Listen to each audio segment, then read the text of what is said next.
Yo, this is Bobby Wine, straight from Uganda. Wape Uganda. Big up that YouTube channel. Subscribe. Tubesinze ku mainstream media. Kale mwena bategeeza onaku rencha yeno eyokuba nti yeyokuba demonstration egenda kubira mu Bungereza enaku z'omwezi mukaaga omwezi ogwokutaano enaku z'omwezi mukaaga omwezi gw'omusanvu 2024.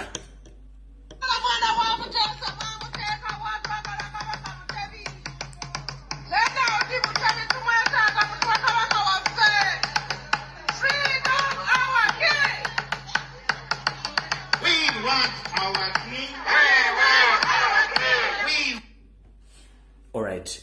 Keko akalango akasooka kanzeeko nakano kuba tuyite mu bwangu nnyo. Alright. Kana akalango kagenda kumala olunaku lw'Akusande ntandike n'akalango akapya. Wenna atannaba kuwandiisa oba kubuuza ku conference eno egenda okubeerayo mu ggwanga lya Canada nga omulamo gwayo eyitibwa the third annual gender based violence. Ngere nja kubeera ng'onaku z'omwezi 29 omwezi ogwa November 2024 ekumekerezebwa ng'enaku z'omwezi 1 December 2024. Omulamo gwa guyita gender based violence and intersectionality ejja kuteekebwa mu Toronto ku airport Marriott Hotel 901 Dixon Road Toronto on M9W 1J5. Ng'oyagala okumanya ebisingawo ku conference eno ojja kukubira omukyala Dorothy Kajumba kafulumu okuteeka semina zino b'emisobo mu ggwanga lya Canada ku simu ye ey'omungalo kasaalaba emu 647 929 0340 kagiddemu lufuutifuuti. For more information about this conference, please contact the organizer, Madam Dorothy Kajumba, on her mobile number. You can get her either on WhatsApp or on direct contact or direct call on +1647 929 0340. Ojja kuba ng'omufuna akunnyonnyole ebikwata ku conference eno ng'akalamu kana akeno conference kakoma ku lunaku lwa Sunday, then tutandike n'akalake n'abatadde ku lunaku lwokusatu kengenda nako okuyisa wano. Alright. Kati mwenna atabasuubira okwagala okugenda ate mu omwaka ogujja kano ke kalango akapya akaliko nako mukawulirize bulungi nnyo. Kano kakomyo second round oba second edition. The International Conference on Ending Malnutrition 2025. Theme Better Nutrition for Better Lives. Second edition. Ejja kuba etegekebwa mu Woodbine Banquet and Convention Center, 30 Vice Range, Boulevard, Ecto on M9W 7F4. Ngejatengera mwezi 17 ekomekezebwa na mwezi 18 January omwaka 2025. Omutegesi ye mukyala Dorothy Kajumba ng'ayita mu kampuni ya Extreme Music and Events. Esimu ye yali gyensomye okujjako obbongerako ey'okubiri bakali zino zonna kanzisoma bulungi muzitegeere ez'akalango kano. Osobola mufuna ku +1647 929 0340 oba ku ndala era eri +1473 259 6031 osobola okuba ng'oyogera naye akubuulire kiki kyetaagisa okweyunga ku conference ey'omwaka ogujja 2025. Kano kongera kateeka lw'ensonga nti kakyali kapya ku mitimbagano gyange gyonna. Kati obulango tuba tubukomezzaawo tuba tugenda mu kiggulalugi then tutandike firimu eya leero. Alright. Nga bulijjo nsooka baza mwenna ba comrade ne bannayuganda mwenna gye muli abali mu diaspora abali eka mwenna abakola video ku TikTok ku Facebook abakola discussion mu WhatsApp groups baganda affe mwenna abagwanga mujje abali ku ground e Kampala. Mwe bali kola mulimu gwa kubanja Ssaabasajja Kabaka temujjango okwo olweyalwa mu nnyindo olwekuula wekka. Sisobola kuleka bebaza mwenna abeekalakaasa bali mu America wawa bali mu Europe mwenna mbagala nnyo. Kati ekiggulalugi kya leero njagala kigenderera bannayuganda mwenna abali mu Uganda nga saawuddeemu muntu yenna naye okusingira ddala njagala kigende ku bantu abawangaalira mu Buganda. Kuba Buganda ekyaza oba ebeera n'abantu bangi abatali Baganda bokka nga bawangaaliramu. Nti ebiseera bisinga ebintu bingi ebadde bigenda mu Buganda nga bisiriikiriddwa wansi nga tebyogerwa. Naye ku njegeene yagwawo tatani kubanja Ssaabasajja Kabaka ebintu bingi bivuddeyo byogerwa byemwali temumanyi byemwali mumanyi ebyali bikwekeddwa ebijjiddwayo. Yensonga lwaki tubagamba nti wandikola ekintu okulumya omuntu wattu n'owunzika ngu yamuyambe ekkiriza nti ebintu bivaayo kati mubiwulira bulungi nnyo live and kicking ne mmanya ani mukyamu mu kigulalo gikyaleero ngenda kukijja mu lugero olugamba nti eryokanga n'entonya ne tulaba ensiisira bwe zenkana omyoyo olugero olwo nalo bannyonnyola dda bulungi nnyo nti muyinza okuba nga muzimba ensiisira mulumbe oba mukiyo kintu kyonna nga kirimu okuzimba ensiisira buli omu okumanya ensereka ye okuggumiza ensiisira ye nkuba olutonya ensiisira yonna eyisaamu amazzi kitegeeza nti omuseresa aba yasereka bubi oyo aba yasereka obulungi ensiisira eba tesobola kuyisaamu mazzi kyova olabaga nti eryokanga n'etunya ntulaba ensiisira bwe zenkanya ki emyoyo olyoyinza okuba nga olaba ensiisira nongi kungulu naye nga enkuba olutonya bweti amazzi gayita mu buyisi ensonga lwaki tugenze mu kigulalo gikyalo nga kisinzidde mu lufumo olwo nti eryokanga n'etunya ntulaba ensiisira bwe zenkana emyoyo mu kigulalo gikyaleero nkoza nnyo okukozesa ekigambo kino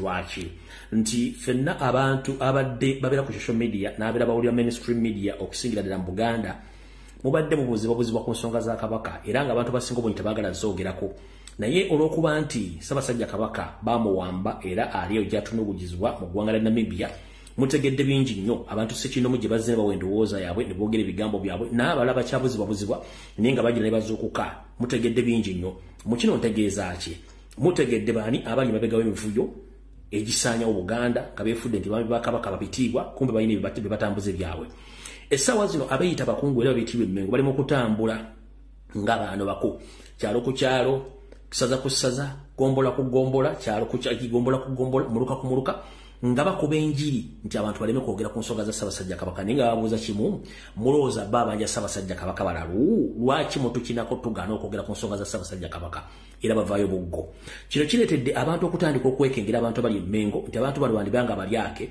era nga balina olukwe olusaanyawo Buganda olw'ensonga nti wabawo ensonga ezisimba Abaganda n'abantu ba Kabaka bali ku mataka bagobebwa abaana beeyita abakungu ab'ebitiibwa tebavaayo wadde okulinnya ku kitundu kyonna ewagobeddwa oba wasendeddwa Baganda ku ttaka wabula ate ekya Ssaabasajja Kabaka ng'ate okwekengera si buti ensanafu etambula egaludde Abaganda bavaayo okwogera ku bulamu bwa Kabaka ne bagaana okwogera batambula luggi ku luggi baga Abaganda obutayogera kitegeeza mulina kye mukweka akatali kabbe wattu amagumba olyosula mu mulyango kiki kye batambuza beeyita bakungu ne muyisa ba Kabaka abamayiga nga mugenda mu kubaakuba ku bantu baleme kwogera wano kijjeeyo obuvunaanyizibwa n'okutegeeza abantu nti Kabaka yali yawambibwa dda wadde yali tannagenda buwaŋŋanguse nga bamutuulako era abantu bangi nnyo abadde balinanga okulaba Ssaabasajja Kabaka omuli abalangira abambejja omuli abasajja b'amasaza omuli mikwano gye omuli ne bajjajjaffe abakulu b'ebika nabo baali baatuulibwako dda ku nvuubo nga mayiga ne kagulupa kali Emmengo bamafiya bamambira eggwanga Buganda ne balisaanyaawo nga bagamba buli omu sirika toyogera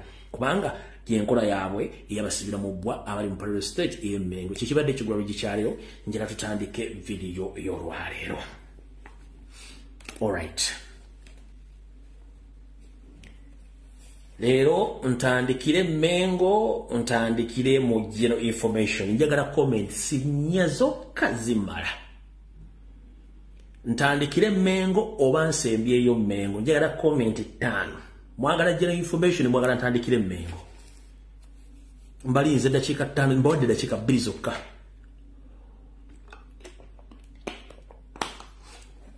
nakalaba Emmengo 2 Emmengo 3 Emmengo 4 Emmengo 5 ye abaana ate bayagadde nnyo Emmengo alright kale no problem katandikire Emmengo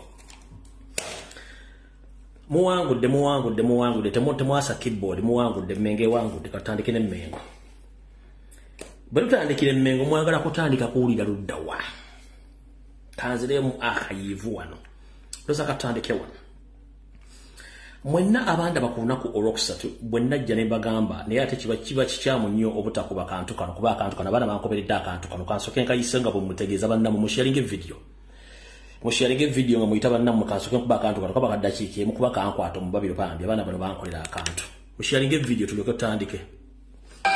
Amazima tumisinga Kabaka waffe yanga tulya tumisinga ebitenkanika Obuganda ugase n'abantu abalala bangi nkuyanja ab'enjawulo ab'endimi ez'enjawulo bali ajja sibagala kuba nga balengera Kabaka because Kabaka bwe tuba nga tumulizeeko eddoboozi lyaffe amazima essanyu bwe litandika okuba nga tuwulira era ng'ebbanga ly'amazzi ng'amazima tetumuwuliriza amu emitima kati saawa zino gisobodde okuba nga giraliikirira amu tuwulira nga just we are heart broke because ne tunaakulaba kabaka waffe era nga bwe tuba tuwulirize ku kigambo twandiba nga tusaba amazima tusaba tuwulirize ku kabaka waffe wa Buganda buli omu asobola okuba nga amazima ga Katonda gakkana buli omu asobodde okuba nga awulira buli kimu nga awulira essanyu naye nga ssaawa zino twagala kulaba kabaka tusaba just mu ddembe mu bulungi amazima tulabe kabaka waffe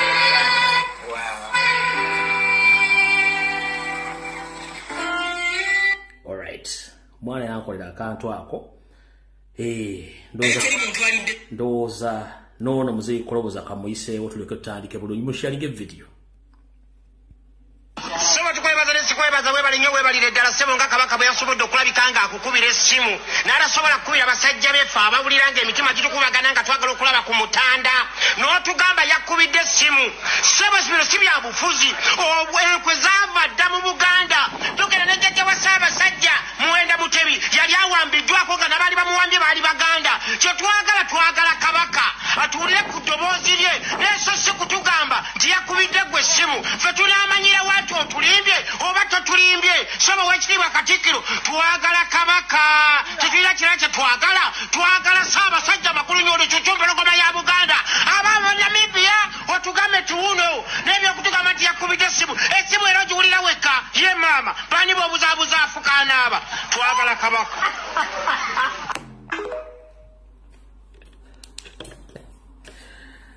omuyindi yakola muzeeyi koloboza nkutumiddeko onna wooli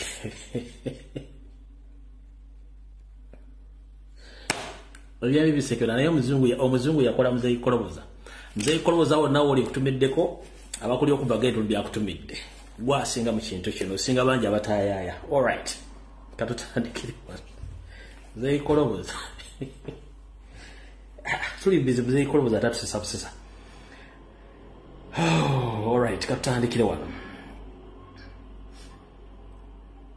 radde tulibusa kuda ku radde lwakusatu nenzija nenkola video nembagamba nti munteekateeka namutayiika eya Yoseri n'akabinja kak'Abanyarwanda engeri gye bakyamu Buganda teryagimanyi era basaanyawo ebyafa bya Buganda byonna basaanyiza ebintu bya Buganda byonna mwe batuuse n'okuba nti bajjawo ekibumbe bya Ssekabaka Frederick Luwangula Muteesa okubijja ku luguudo Speak ne ku energy ne Minister of Energy babijjawo nakikoze olunaku lwakusatu nembalabisa naye bugenzo kerwaliro nga KCCA eyisize ekiwandiiko naye nga tewali TV tewali radio tewali munnamawulire yawadde information eyo yabadde Lumbuye Broadcasting Service yasobola ku breaking information yeyo nga TV ya Uganda radio teri munnamawulire kebere CBS kebere BBS nga tewali yayogedde ku nsonga zaakojja ebimu bya Ssaabasajja bya Ssekabaka Muteesa mu kibuga wakati KCCA ne Mayiga na mu abantu abali Mmengo tukimanyi nti muli basajja Banyarwanda bwemba mwagala kusanya byafa bya Buganda nga nannyini ttaka Muteesa mumujja ewantu wali designated nga ekintu ekyo ekimube kyali gazetted mwene mujja mutegeera nti mulowooza nti abantu bategeera bategeera nze nasosobwa information eyo kansokenza nnyo obutambi obwo then ndyoke tusimbule video nduli ogenda kunyiiga omwebala abasajja balina akamanyiiro obutambi buno mbadde mbutadde kumpi wano mbubaddire mu bulayi bulungi nnyo kuba nze nabukoze ku lunaku lwokusatu nga teri yabukozeeko yenna yina obuluwa bubuno wano nze nasosobolaga ekifaananyi kino nembaga nti ekifaananyi kya Ssekabaka Muteesa bakijjeewo bulungi nnyo wali ku Speak ku Grand Imperial Hotel kiikyo nze nasosobolaga information ku lunaku lwakusatu ate weewunye kawungeezi nga tewali TV kebero radio yasobodde kubagamba information eno nze nasoso gibagamba nembalaga ne video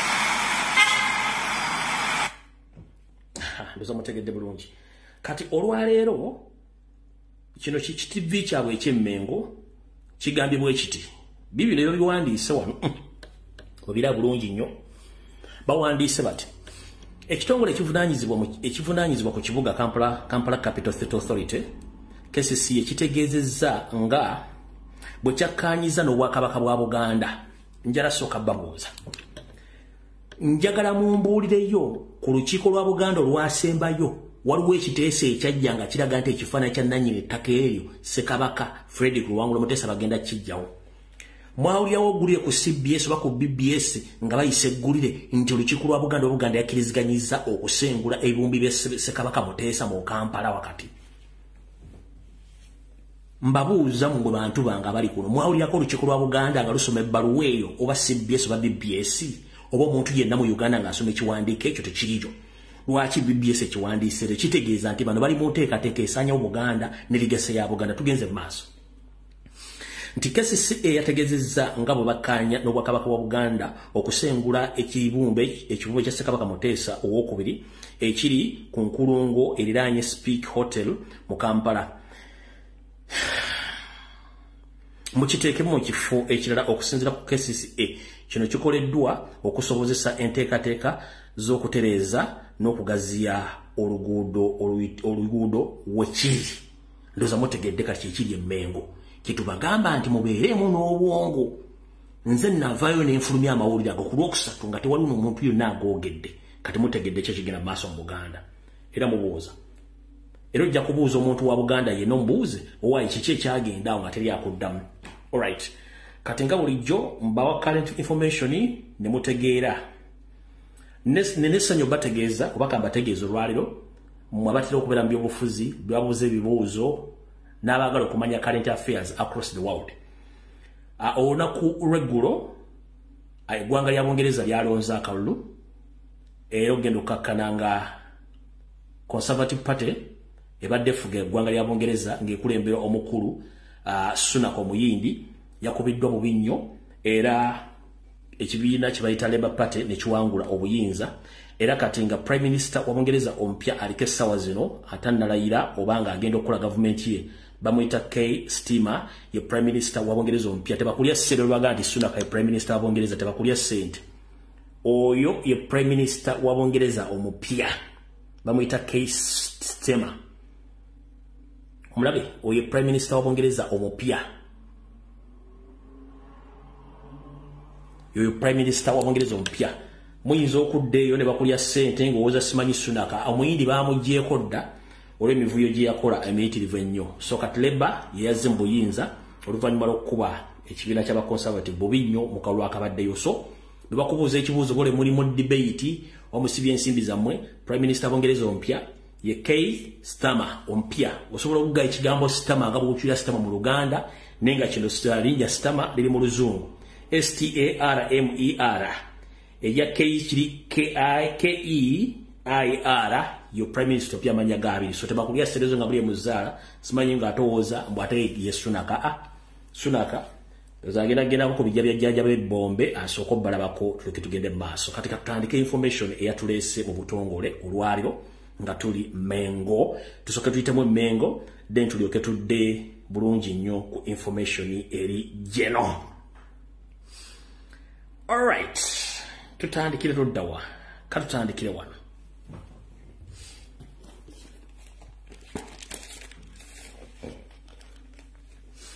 nzamwagala kumanya ebyabataka buli kimu kiina wano katusookere wano wasanya Charles Peter Mayiga Ssaalongo Gamulengejja afutubadde ku Buganda emmengo gy'obeera nti oli ku malaalo g'abagenzi abaali abantu ng'essaawa zino balabanga abafu gye baliko gy'otuusaako engalo mu ggwanga erya Bungereza kati ndi wano tegeeza Abaganda nti ekiri mu Buganda naddala mbulanga emmengo kitokota si kisaanikire owerimu yatema ku waabiri nti jangu weerolere munnange mu lukiiko olwali emmengo lwasembayo Mayiga mwe yagamba nti yafuna essimu okuva ewa Kabaka ng'amukubiddeko mbw ayogedde naye ebyavaamu abitegeera nti n'essimu eyo yagyekubira kennyini n'ebigambo ebyayogerwa byali biwanvuyirivu ng'omuvule gw'omu lutobazi olw'ensonga tekwaliko nnyini bigambo ebyo birabyayogera mu miitingi eyo lwagivaamu waliwo okwasaganya n'okwesika ebitogi wakati wa Charles Peter Mayiga Ssaalongo Gamulengejja afutubadde Mengo ne mubbi munne nga bagamba nti Sitaani alina effujjo bw'alaba ayidde gwagoberera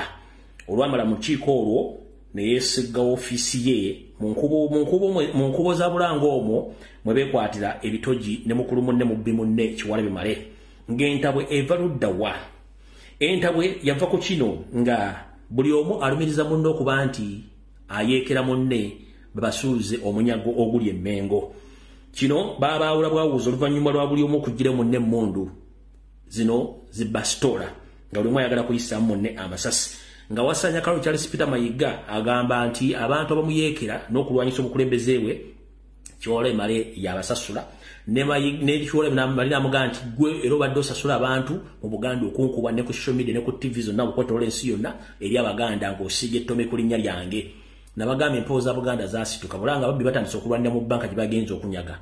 Manya nti ekikuttobodde ekigenda bbuta kyokka gwe balwanira eyawa obuyinza ali musajja tebaamuwamba bo bali bagala kwekuba.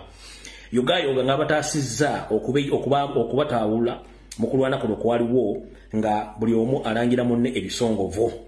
Olwavaawo wayitawo ebbanga mpawe kaaga Wasanya Kalo Charles Peter Mayiga n'abinyika mu nsuwa neyoolekera eggwanga lya Amerika essaawa zino gyali gye yeekwese gy'atayagala dde omulema amulabeko ng'ali ku mission enneekusifu.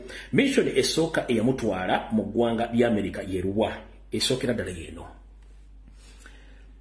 Omwami ono bwe yali bw'amala okukola emifuuyo gye gyonna yafulumya eyali akulira okukuuma Ssaabasajja Kabaka kwe bayita Kapiteeni Ssempijja n'amuddusa mu ggwanga n'amutwala mu ggwanga lya Amerika. Kati ekyatwala omukulu ono mu Amerika ekisinga obukulu yagenda kusinkana gurupu zaabwe eza Buganda abasajja ba Kabaka naye nga doza political structures oba structures za byabufuzi tezikolera Mmengo babenga batandise okutambuza ebyobufuzi byabwe mu ngeri y'okutambuza Mpogade Mapuuga.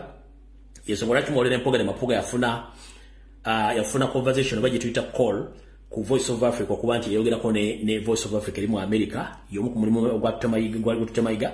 Ensonga eyalinga ey'okubiri Mpuuga yagenda kusinkana musajja ono Kapiteeni Ssempijja ng'amugamba mukulu byaliwo manyi nti mu America ali eddembe y'okwogera bye wakola wabikola nakuwanga ebiragiro naye wakolanga ebibyo.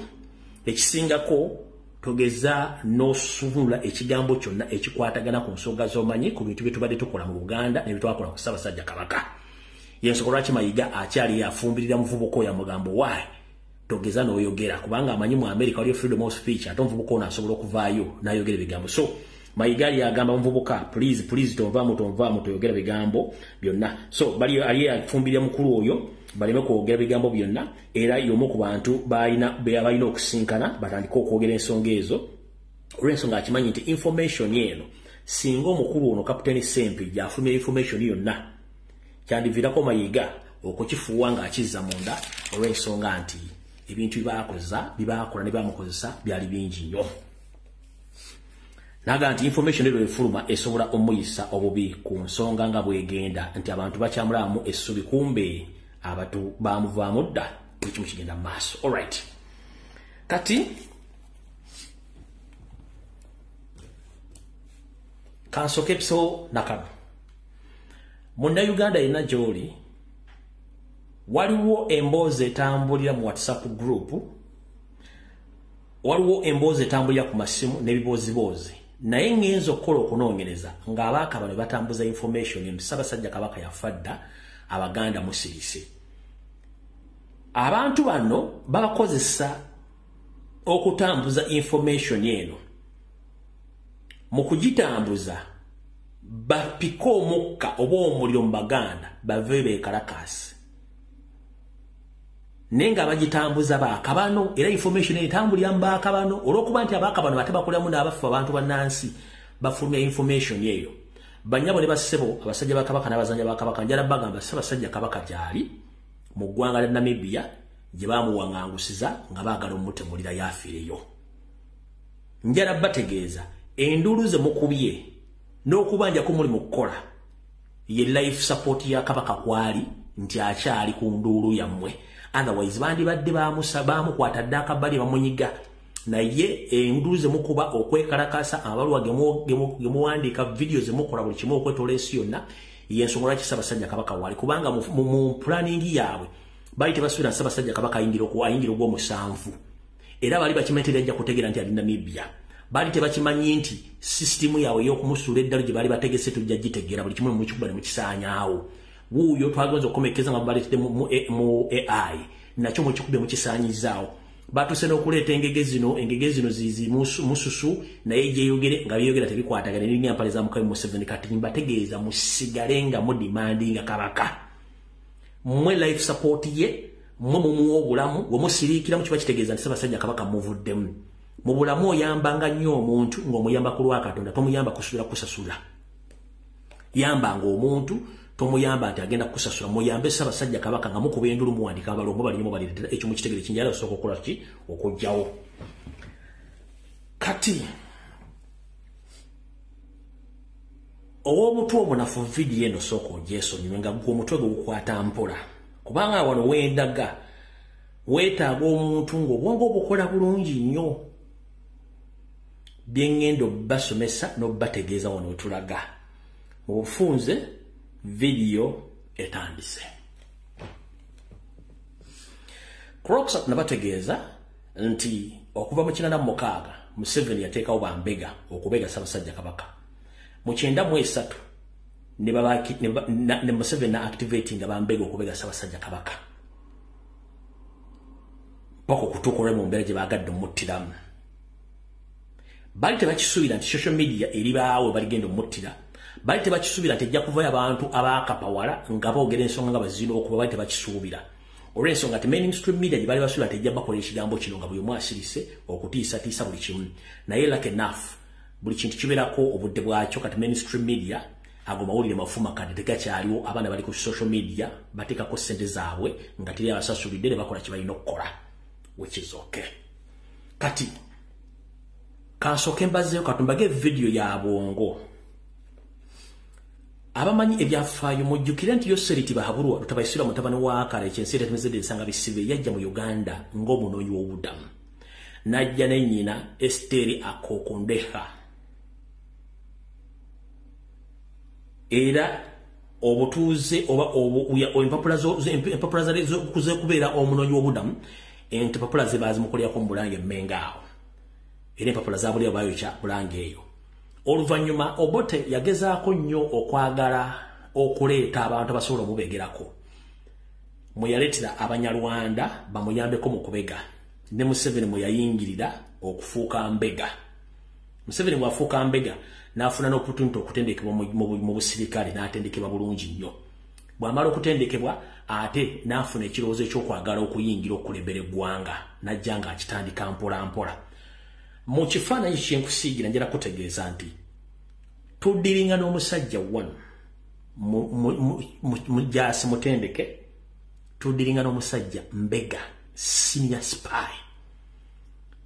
spy tuddiringa naye tutya senior spy yasoma Soviet Union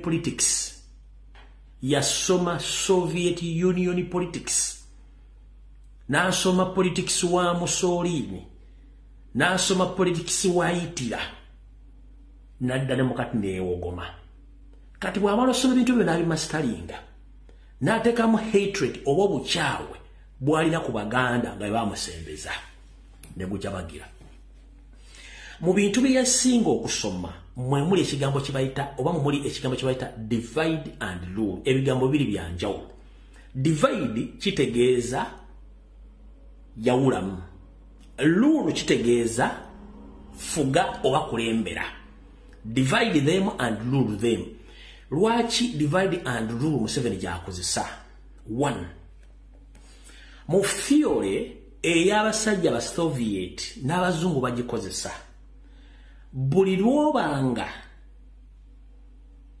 abantu bayimiridde ku cause emu oba bali united tosobola badefeatinga when people are united against one cause you can't defeat them the only way to defeat them is to divide them then after rule them oba mutegerekese bulungi nti mu system yawula ofuge system eyo ejjawo obumu bw'abantu singa basazewo okwegatta n'omuzungu system eyo y'abantu okwegatta tajagala alina okulaba ng'afuna ekintu ekibaawula yasooka akole kyayagala kati mu system ya divide and rule Museveni gye yakola nakati gyakyakozesa byengenda obbanyonyola byonna kati mwagala kuwulira kino ekyabajjajjaffe abataka bagenze kati bwe muba mmaze obbasomesa ekigambo kya divide and rule Museveni kyakozesa ekisooka Museveni tayagala biteredde kyekisooka ekyokubiri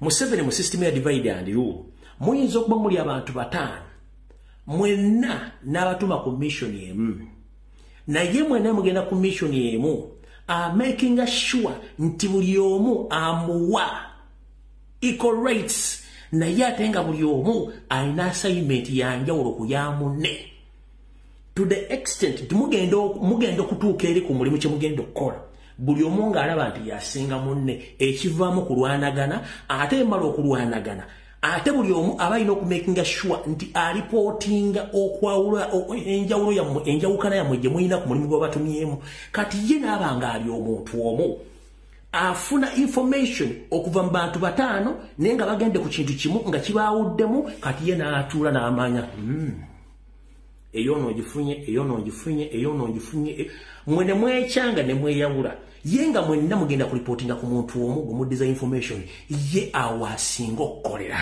tayagala bitegedde ndowooza muntegedde bulungi oba kankiddemu katugambe muli abantu 5 buli omu n'amuwa ekyokukola naye ng'ekyokukola ekyo ekintu eki kimu buli omu n'amuwa amaanyi kyenkanyi naye ng'akimanyi nti okufuna kyayagala alina kubateekamu koodi mweyawule kati ye mu kweyawula kwammwe mwafunire ekituufu ku kye mwagenzeeko okukola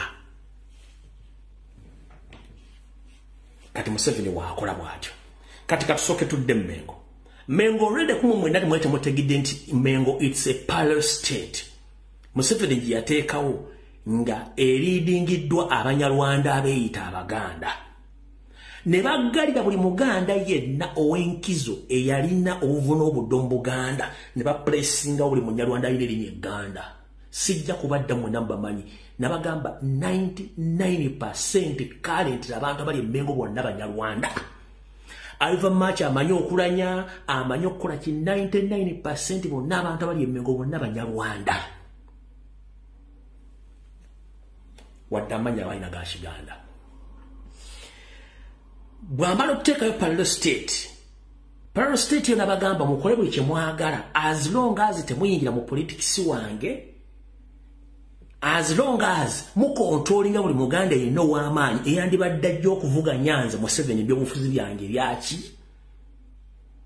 eby'eggwanga yensongola ki bagoba abantu ku mataka Mengo buli omu yensongola ki batta abantu Mengo buli omu yensongola ki Kabaka babadde bagenda mutta Mengo buli omu Museveni corruption nenga corruption buli muntu babbi esereze eggwanga buli muntu songa ate previous lwaba gye buvuddeko Wakatikira basookako nga batabannakola kintu kyonna bagoza Menge egambye eki tekikyali ye Mengo anda Mayiga mu Parallel State Museveni yamuga nti kati gwe fuga Mengo ng'okontrolinga buli muntu byafuze enna eyandibadde ajja okunnwanyisa mutontawala nga sijja kutabalanga kati mu system eyo ne mujja muvaamu omwana gwe bataategera Kyagulanyi najja kimuna kitabangula bw'amala kitabangula era mu system yemu nga tuyingira 2019 wenzijira ne program buli mulange Mengo netandika okujja information buli muntu nago mwana lumbu yabadde kiki ennyo omwana ono kiki nengamba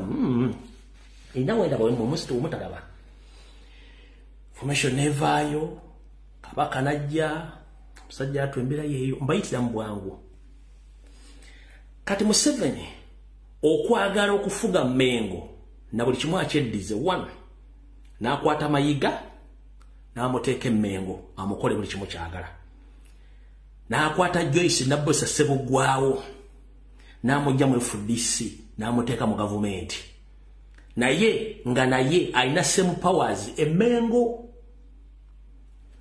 n'akwata abataka nabo n'abawula mu group says 2 mu system ya divide and rule already Mayiga yayawulamu abamagombola nayawulamu abamasaza abalangira n'abambejja bajjaja abebika n'aba buli kiyemenga shwati menga giteeka mu kituyita divisions okwawukana nga yasigala yafunamu kati wenjagala mbatuuse waawano yasooka n'awamayiga amaanyi n'akwata Nabbosa n'amuwa amaanyi nga Nabbosa akontolirako Mmengo kati mu kino ng'alwanyisa Nabbosa n'alwanyisa nani ng'alwanyisa ne Mayiga nga beekuba naye ate abantu bano beeraganga abatamanyi oba batalina bukuubagano naye ng'ate obukuubagano webuli kati Mayiga nga bw'agenda Museveni okubba ene Mmengo talina gwawaako alya yekka n'abayaaye be Nabbosa n'akimanya nti eno eriyo abantu abayagayagga okufuna ssente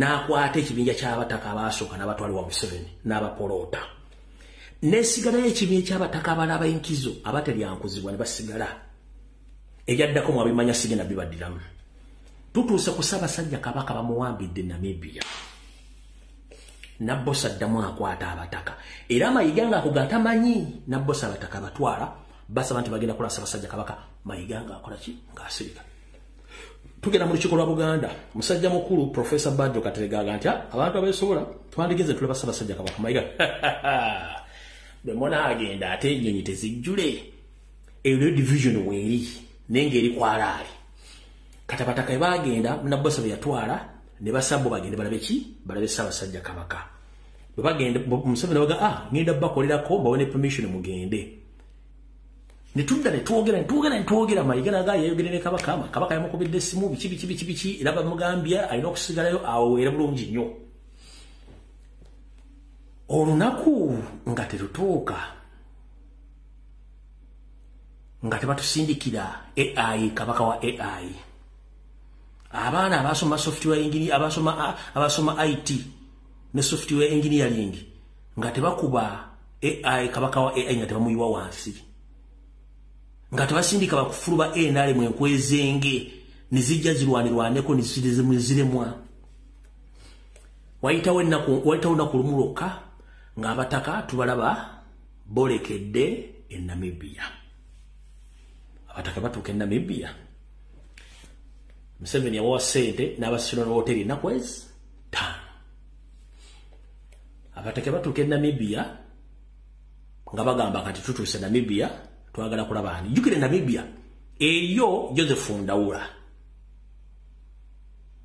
mu Buganda mu system ya divide and rule Joseph Ndawula ye chief coordinator wa Museveni wa Mayiga wa Joyce Nabbosa Ssebugwawo kati obuzibu avudde ludda banjabo ne bassebo bajjajjaffe abasoyiro anti abataka basoyiro bajjajjaffe abasoyiro tebannalaba ku Ssaabasajja Kabaka ate era tebasuubira nti bagenda mulabako nkiddamu bajjajjaffe abasoyiro abataka kuva lwe bagenda kulinnya ekigere kyabwe Namibia tebalabanga ku Ssaabasoyiro tebamulabangako era ebitundu loozanga kinanaku buli 10 bayinza obutamulaba kubanga ennaku ze babasula mu hoteri zikoze eki ziweddeyo obuzibu buvudde luddawa obuzibu buno Mayiga bamutwalako ekitundu ky'abataka ne bagenda muki ewa Museveni afuna akasajja ku mutima azimba obuli maawa nga Nabbosa afuna amayinja weewuunye lwaki Nabbosa naye teyagendera ku bataka bali soka weebuuza Nabbosa yali chief coordinator eya coordinate nga lwaki teyagendera ku bataka bali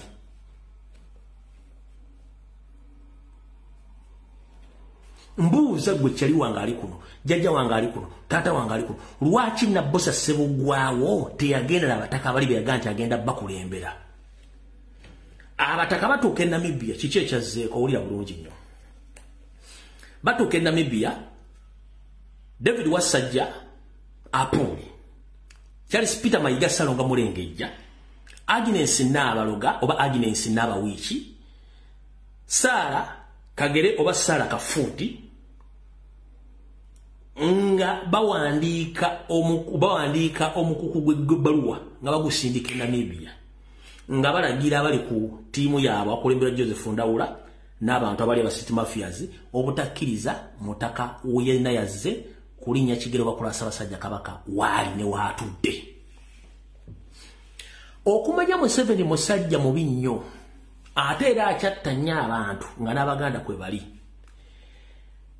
mu State House kennyini nga Museveni kuno kwoli naawe n'owandiika ebbaluwa yennyini n'etuuka e Namibia ne bagamba nti tebageza era ne basinkana Kabaka yadde kati abataka bali mu bbanga Museveni amaze obalabisa nti tebakyalina mugaso kati mu system ya divide and rule amaze okukozesa creating controversy between abataka abaliyo between Mayiga and his function led by Mayiga David Wasajja Agnes Nabawichi Sara Kafutu ne Mayiga kati ataddewo kyetuyita controversy differences kati ye n'atuula wali nga kyembasomesezza wali nti kati ye yatudde wali omupiira gumulimu ngalo kati abataka essaawa zino abagenze Namibia tebalina kye basobola kugamba Baganda era batambulidde bukunya kubanga obwerere buzibu nnyo batambulidde bukunya tebalina kye basobola kugamba Baganda okugjako mu kuswala ennyo naye mbaga ebitundu ku 8 tebajja kula Kabaka olw'ensonga bo bennyini ababasindiseeyo ate basindisa abaluwa nga bagamba abo tebageze ne basala okulaba ki mujjukira basasulidde hoteri ennaku mmeka ennaku 5 zigenda kuggwako bagenda bagamba ki already kati bo abataka abali e Namibia bagamba naye kyekigenda maaso wano Museveni yabavuddemu Mayiga abalaga nti yalina obuyinza ku Ssaabasajja Kabaka n'ani alaba Ssaabasajja Kabaka ku bbaluwa ezaawandiikiddwa nti they should get confirmation or authorization from Mayiga and he said himself mu bbaluwa nti ye abagenzeeyo tabamanyi tebafunira okusa mu nkola ya bulijjo mu Buganda mu nnono omutaka tasaba lukusa genda kusinkana Ssaabasajja Kabaka era Mayiga abeera wansi w'abataka abataka bwe badda ku Ssaabasajja Kabaka kati olwo batandise okufuula abataka bali ekitalina mugaso mu nsi muno kati kisekererwa abasoyiro kati kisekererwa oyo gye bayita system ya divide and rule under dictatorship bajjajja abataka bagenze Namibia kwe muli kuno kwe muli Museveni kwoli Mayiga kwoli Nabawichi kwoli Sara Kafutu kwoli David Wasajja kuno kwoli ndoza mutegedde ebbaluwa zawa and they have the State House and they have the Mengo they should not meet Osisi Kabaka because they didn't get authorization from Mengo. Who the hell is Mengo?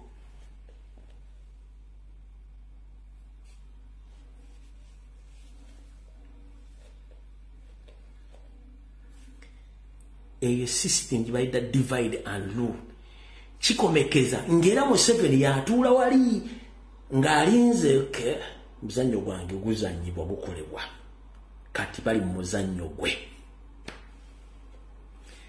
kino jala basibirira ntaana Museveni y'omu mu bufere bwe ajja kulagira personal oba private secretary we bawandiika speech abataka baza n'okufuna press conference in Namibia ne bayisa statement ng'ate eraga nti balabe Ssaabasajja Kabaka era ali mu mbeera nnungi era bino byogera mujja birabako era Baganda mukakkala emitima ebyogera ku social media n'abazikolera ku social media balimba ffe Ssaabasajja Kabaka twamulabye bajjajjaffe abataka abali mu Namibia essaawa bali stranded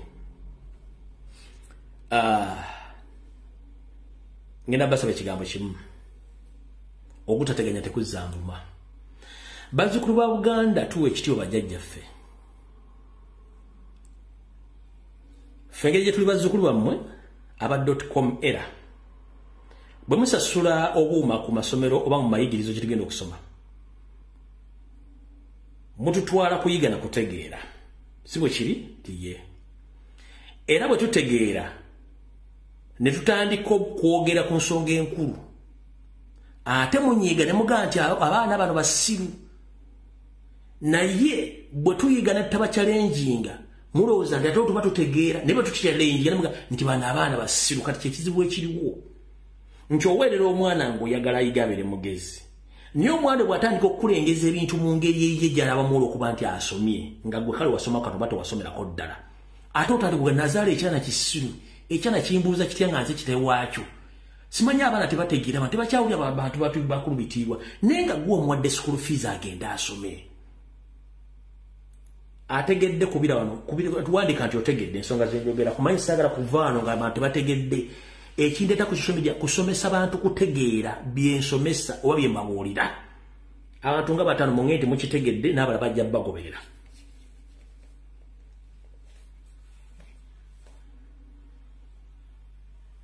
njagala abantu bataano mutayipinge nti byenjogera mubikutte mubitegeera bulungi nnyo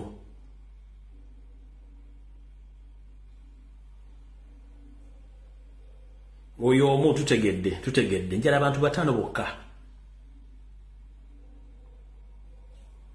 katugende maaso temwewuunya nga private personal secretary wa Museveni owa State House ng'awandiise speech ennungi bagiwadde abasoiro abali e Namibia ne basoma nga balaga nti Ssaabasajja Kabaka ali bulungi era abazzukulu ba Buganda mukakkanye pressure ebyo mukola byonna Ssaabasajja Kabaka abisiima naye mukendeze pressure mu abakulu abali emmenge ekitiibwa temuteeka na pressure ku government n'okwekalakaasa sort of mugirinde naye ng'okulaba ku Ssaabasajja Kabaka kijja kuba kizibu nnyo okujjako nga ntanya kijja kuba kizibu nnyo kubanga Mayiga agamba yalina amaanyi he owns power mutegedde bulungi nnyo kati obuzibu obulabuliruddawa omusajja omutoolo David Wasajja muganda wange dettolongo obudde ettolo butuuse buli kyonna kyokola nkiinamu akayivu yange wano ofuba nnyo okola nti ofuuka kabaka wa Buganda ekitajja kusoboka empale teyita mu mutwe oli musajja mutoolo ekyo naawe okimanyi otunze ettaka lya Buganda lyonna oddimalawo omusajja mukulu Jjajjaffe Kasujju Lubinga yagambye nti ku myaka gy'olina mu baana ba Muteesa bamanyi tebakola mikolo gyonna gye bakola ku balangira ba Buganda era n'ebigango by'abalangira totuukanga ne mu nkiko z'abalangira totuulangayo kati gwani mu Buganda era ofaakira ensi bannyabo ne basonjala bategeeza Dr. Kasasa eyaziikiddwa ng'omukopi Dr. Kasasa eyamusse yabadde David Wasajja under the influence of government jjukira bakaanira ettaka lyeri waggulu ku lusozi okwali ennyumba ya Dr. Kasasa oyo musajja n'atwala ettaka lya Dr. Kasasa era ne mu kkooti mwabira nga ne omulamuzi kati bamuteeka ku high court muka Museveni yaani ono eyali mu bintu by'okunoonyereza ku ttaka mutayipinga awo abali mu kunoonya ku misango gy'okunoonyeza amataka simanyaani muka Museveni oyo kitemukiwakana genda obyebuulire Catherine bamugemerere mumayinza omutwe gwange bamuyita Catherine bamugemerere ettaka lye baaliko baleetayo Dr. Kasasa mujjukira bulungi nnyo bamuyita Catherine bamugemerere Dr. Kasasa ye yali dokita personal dokita wa Sir Edward Muteesa abadde musajja mugagga nnyo ng'alina bizinensi nyingi oyo musajja David Wasajja ng'akozesa Museveni basse Dr. Kasasa ne bamuziika omulanga ku CB nga baakola dokita kingi baakoze Dr. Kasasa oyo musajja David Wasajja yakatta abalangira n'abambejja basukka mukaaga ng'akweka history we yatukwa n'okweta mu kutta nnyina ng'era akweka history we yesawa yemu yagala kutta Ssaabasajja Kabaka ng'okozesa Mayiga ofuuke kabaka wabo it is impossible wano nyoko yali muto yali munyarwanda ndosobola kubeeradde kiweewa tosobola teri akumanyi toli mutabani wa Muteesa abalangira bonna baakolebwako edde emikolo ku myaka egigenda mu 5 gy'olina ani yakuteekako wadde bbuza Kasujju Lubinga ye takumanyi takukolangako omukolo kati obeera kugamba nti oyagala bwakabaka ogenda bukozesa ki baakuleeta mu system ya Museveni ya divide and rule ne Kamafule baakuleeta ne bakusiima olw'okuba nti okufaana si Luganda ekifaananyi kya Ssensekere olw'okuba oli musobola na kano kafiga k'Abanyarwanda ka face ne sole face ng'eya Muteesa ne bakuleeta buli mwana Muteesa tokolwa nkuwadde omukolo wadde ogwakiweewa mu Buganda kati obwalangira obuli luddawa banyabo ne basaba tamanyi Dr. Kasasa mwana basajja bakulu bamuziika bagana wadde TV wadde radio ne CBS yinyini kibere BBS n'abalimbula abakimanyi Dr. Kasasa yajjabanga Ssaabasajja Ssekabaka Muteesa bamuziikanga munaku enkola yino bamwa isolating ne bamuwamba nga mulwadde bamujjako family ye bamujjako emikwano SFC ne taking over mpaka lwe yafa ne bawamba omulambo gwe ne bagutwala ku kyalo kyabwe gye bamuziika bateeka obutebe bwalinga 40 ne baziika Dr. Kasasa nga abaziika embaata yanet nga bayisa Dr. Agure Kiyingi we bayisiza Dr. Kasasa silently era singa president yagenda kuduzika Dr. Kiyingi temwandira wa live y'omulema nga baziika Kiyingi ninga wasajja ere mukono gw'okuttaani ogw'okutta Dr. Kasasa kyokka omusajja gwatta omusajja gwe yatta yajjanjabanga Sir Edward Muteesa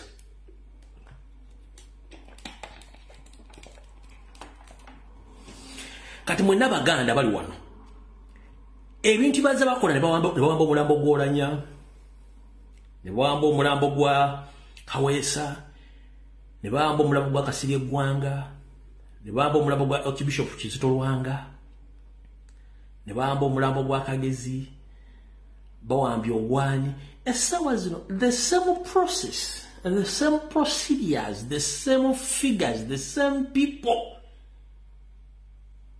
ebintu bya Kabaka bitakinga step ku step mu same system nga mulaba Kabaka bamuwambye the same thing which is happening bamagana okwogera ekisinga okunnoma ebintu bya happening nga mbiraba bawamba abasajja bazze batta n'ensonga goloza lwaki ono David simanyi Joseph ate yali mu system y'okuwambisa muganda we lwaki Mayiga yatekinze over ku bulamba Ssaabasajja Kabaka n'etatuukayo soka webuze Najjinda wafumbirwa mbaata wafumbirwa nkoko wadde waliwo ekikyamu Najjinda andibadde ogera n'aba Ssaabasajja Kabaka sanga lyambogo oli naye azifu omwana si wa Kabaka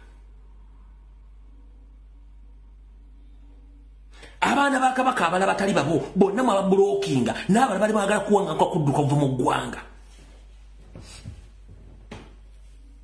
nkiddamu n'Abagereka gy'oli mu Amerika Ssaabasajja Kabaka teyakuwasiza mu Amerika newankubadde obuwanga tebukukkiriza nti kujjanjaba Ssaabasajja Kabaka wandibadde wooli nga gwomu ku bantu abakayana oli mu Amerika oli mu kulya pizza oli mu genda mu botiki gula ngoye za bbeeyi kubeerako TV kulaba Al Jazeera nakwe kuba makeup sanga lyambogo gwa ndi mwana wa mulwa Mutebi yandibadde ssaawa zino ali ku kitaawe kabere junjuka mu musanga n'abuli ekitufu mujja kitegera n'ejjunju bamu blocking okulaba Ssaabasajja Kabaka kyokka bamuwandiise ebbaluwa n'azitambuza mu Amerika n'azitambuza Canada nti taata mulungi nnyo gyali abatumidde be bagamba nti I need to see my father bamugamba gwe sirika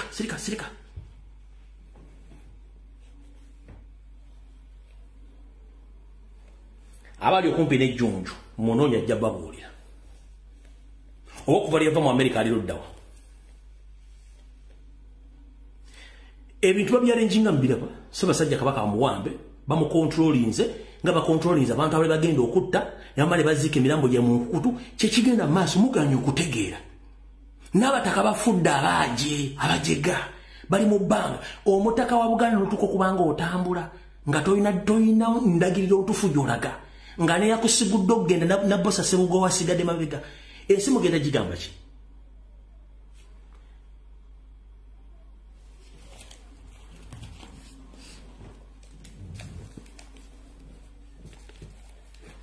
kati mutegedde David Wasajja n'akabinja ke bo basayininga tebaagala musajja akomewo kuba baagala buli kimba kimalirize naye Wasajja nkulayirira ensozi tezisinkana abantu basinkana mu bantu bonna njagalamu abantu aba Mayiga ne Wasajja basegeddemu bapalekedde mu nsi muno kati njagalamu abantu aba Wasajja ne Mayiga basigaddemu balekedde mutegedde bulungi nnyo byabataka bamwe tebagenda kula ku Ssaabasajja Kabaka bwe bwana asoma lipooti ate bajjajjaffe kambagambe ekigambo kimu etaafa etuusa mugenyi ekigendo batasa kiri ekintu eki kwogera nti mwalemeseddwa lwe mujja ne story enfumbirire bazzukulu bammwe bano aba.com era bazibu nnyo muyinza kifuanga mukiza munda ate namwe tebateeka mu video wa AI ne babagatta ne Ssaabasajja Kabaka mu kifaananyi ne muleeta ebitategerekeka abaana bajja bambula ekyo mbalabuliddewo mubeere nga mukimanyi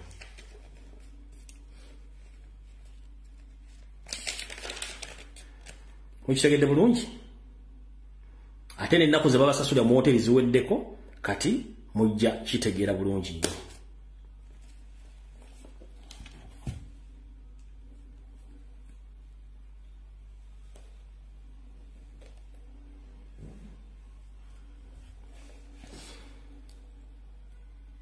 Mengo njitadde kati tugenze ku general information musabire nnyo Ssaabasajja Kabaka musigale nga mubanja Ssaabasajja Kabaka tugenze ku general information nenga siragenda ku general information njagala nsooke ntegeeze essaawa zinakola Katikkiro wa Buganda omukulu Kawas n'abantu bali Mengo njala bategeeza ekiswaza omugagga kwe kwesoma ku kyalo nti ye tali antula ne wattu bali ku mweso nafuna mukasikonda n'atanako entula era mbuuza owaayi gwe abadde atugamba nti owoomerwa ennyama ate ng'otanasa entula n'atandika okwewoza olaga nti ate basaba ngamba nve ku nnyama ntandika okulya greens ninga ekituufu kiri nti n'abagagga ebiseera ebimu baavuwala ne batandika okulya ku ntula mu Buganda omanyi nabagamba nti obudde kyekintu ekikulu ennyo ate wandikola ekintu okulumya mu ndowoozi kamwe yamuyamba ekkiriza mu Buganda obulombolombo nene obugamba nti emikolo gyonna egikolebwa Ssaabasajja Kabaka gy'alina okukola aba taliwo tateekeddwa gikola era Ssaabasajja Kabaka talamulira bweru wa Buganda Ssaabasajja Kabaka talamulira bweru wa Buganda buli kimu akiramula ng'atudde ku Namulondo ku ttaka lya bajjajjaabe nkiddamu mu myaka 32 bwe mbaserabidde mulinde katono wano mulinde katono nnyo wano lidako mulinde wano katono nnyo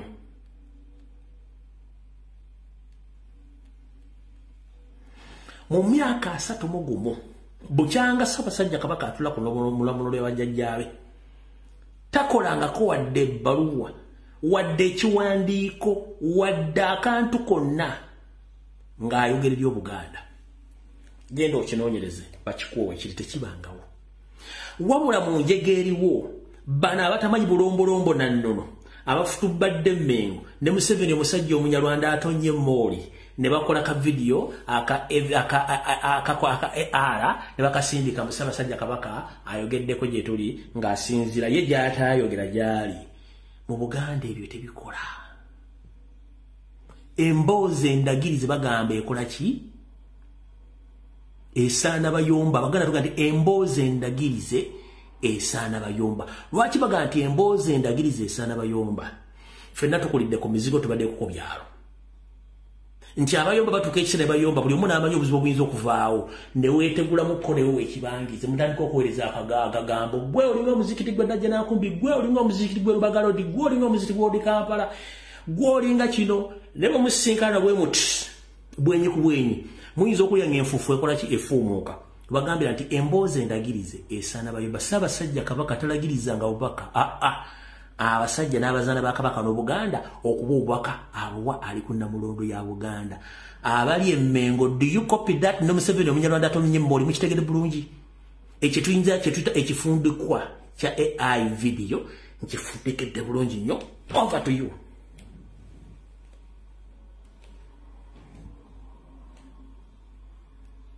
Katuddeyo wano kati mukulu Abbas mukulu Kawas oba Twaha Kawas je baliko gyotuusaako engalo ne bantu bannu mwenna bali Mengo betumanyi nti muli Baganda naye simanyi wamukolera ku mudumu gwa mundu nakyo twali bali tukitegeera waaki wattu mukimanyi bulungi nnyo nti Ssaabasajja Kabaka ku mikolo gy'alina okukola bataliiwo tegigenda mu maaso naye mwe emikolo gye mutegeka gyaki nga taliiwo olw'okuba nti mukolera mu sisitimu ya Museveni eya divide and rule neyo kubuzaabuza abantu bine bigabyadde byabataka babiyogeredde era muri ebyo basazeewo bwemba muvudde ku bino kitegeeza namwe abali emmengo mwenda muri banyambi buno boka abadde mu video akakoleddwa abataka kebadde boogera ku nsalo gye basazeewo ku bigenda maaso mu Buganda bagambye bwe bati bino kwe kwandibadde ng'okusalawo kwaffe ebiteekeddwa okukolebwa ebitakubaganyako birowoozo kuba tetuyinza kukuba kalulu kukubeerawo kwaffe tubeerewo oba tetubeerawo tekikubwako kaki mengerekerawo okulowooza nti tetuliiwo ekyo kimu ekyokubiri tewali lubiri oba kifo kyonna ekyenkizo ffe tuziyizibwa ku kugenda naddala ebikwata ku luli olulangira byaffe byabwebange ekyokusatu emikolo gyonna egikulirwa kabaka nga gibeerawo nga waali gyandiyimiridde bunnambiro emipiira gisambirwa kabaka amasaza gasambirwa kabaka amazaalibwa ne baasidde bikolebwa nannyini byowaali gw'ogenda kubikolera ani ekyokuna eŋŋoma yaffe eyayambako mu lutalo naddala okusoma kw'omugga Ddanze Godde Bulemeezi n'omugga Katonga ebintu bino byombi taata waffe omulangira mulyazzaawo yabirimu naye tumanyi nti eŋŋoma eno eyabika Museveni alina waamanyi weeri tusaba etuddire kubanga ge maanyi gaffe ekyokutaano mu mbeera efaanana bweti ng'obwakabaka bwe buli Nadduli Kibaale wankizo nnyo so si Katikkiro so si balangira n'abambejja abeesomye okubeera ba trust ba Buganda olukiiko luno lwankizo nnyo kuba lwe lwabajjajja lwe lunannyini Buganda bataata baabwe be baabangawo Buganda teberayo omuntu yenna eyeeyita ow'ekitalo omukulu ennyo n'alusuula muguluka ebinaavaamu bijja kuba birala nnyo. Alright. Mukulu Kawasi n'abali emmengo simanyi kino Kawuki omumpi alinga ekkufulu simanyi bano bakitooke amannya ga kitooke bayinawe kanveewo abakungu abali emmengo olwaleero njala bategeeza bulungi nnyo temuli bakitalo nga mwe mulowooza kuba twali tulabye abanene emirembe engalo munnaffe bana abajjako Ssaabasajja Kabaka bajjako bawadde ekijiiko kugenda kutikka lole ya mukyanga oba bajjako bawadde akamwekyo ogenda okusala omuvule oba okuteeka wansi omuvule nkiddamu temuli bakitalo nga mwe mulowooza kuba twali tulabye abanene emirembe engalo singa bana abajjako Ssaabasajja Kabaka bajjako bawadde ejiiko kugenda kutikka lole ya mukyanga oba bajjako bawadde kamweso kugenda kusala muvule oguteeka wansi buli kyemukola mukikole kamanye ng'akoza n'owebbwa mwagala okuzannyira mu nsonga zino ne mujja kyemaanya kubanga banadde nkola puroguramu ey'olukusona bagambye abasoyira bagenze Namibia mugenda ne mujja kyemaanya bwe muligaana muli kimwayo essaawa zino muli stranded mwemagazanga mu magujo obusibe ku ggaali gye mulaga temumanyiyo ne gye muva gye mumanyiyo naye ng'ekintu mwakitegedde mwagaana okusoma omusajja omunyalonda bye bakozesa lwaki mbagambye ekigambo ekyo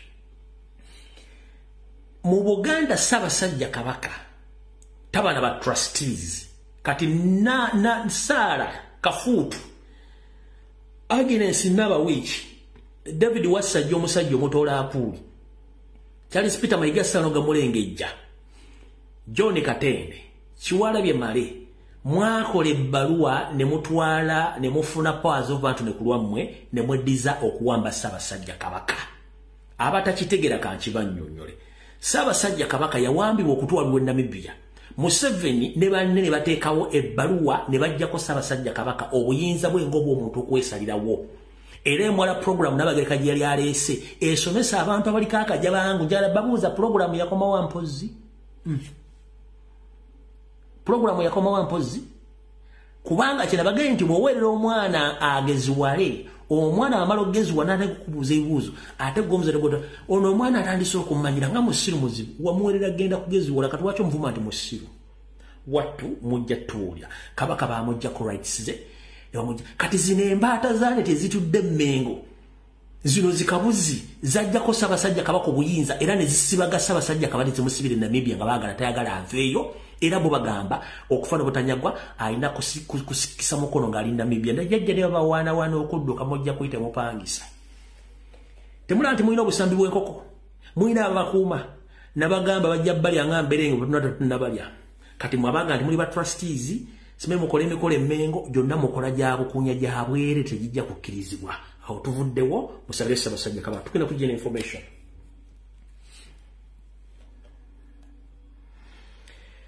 batugenda kujja information tugenda tandika ne Yoseliti bahabula tabasira mutabani wa Karekizi under his system of divide and rule nabagamba yibwa bakola ekintu teyejjusa ekisookera ddala wetwogerero lwaleero omukulu ono omukulu ono ekitongole kisolooza ensimbi z'omuwomusolo kye bayita Uganda Revenue Authority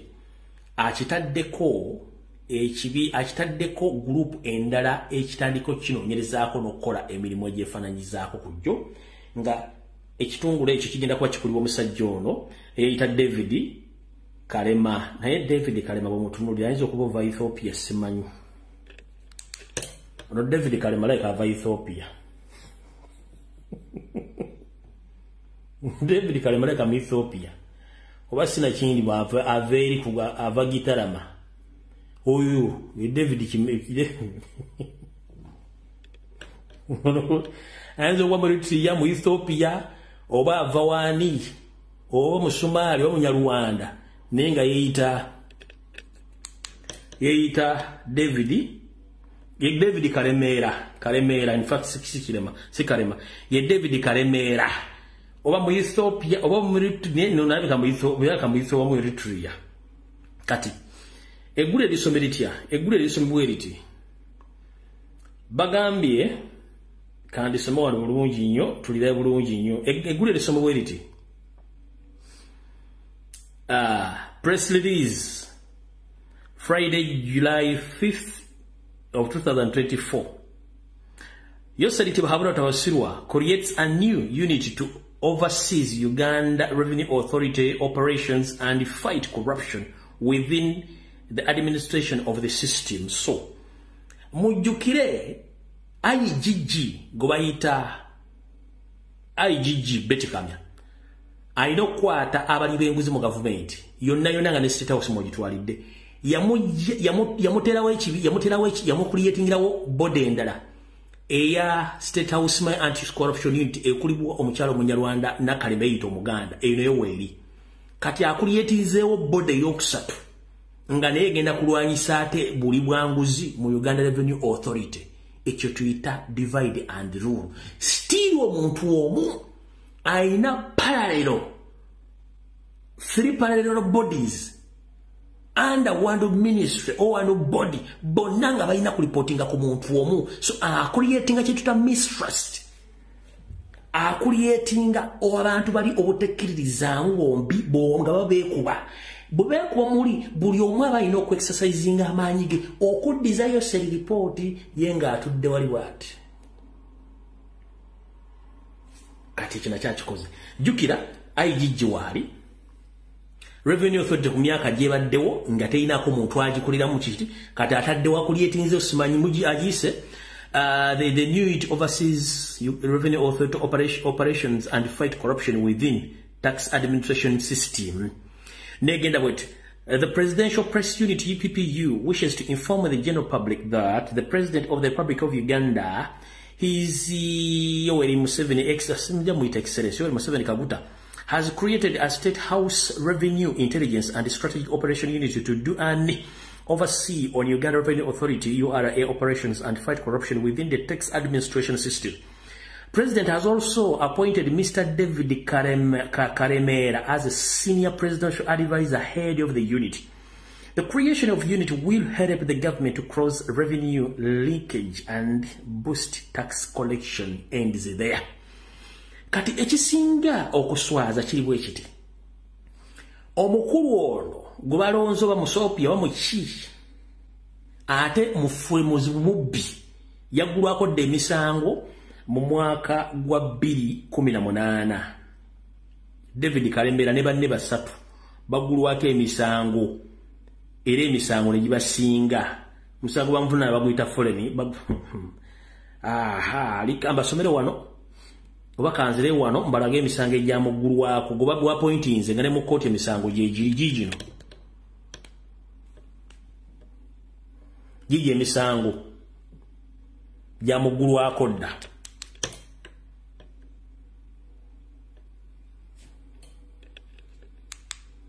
Gigi emisango gya muggulwako dda oyo gwataddeyo lero gwalonze.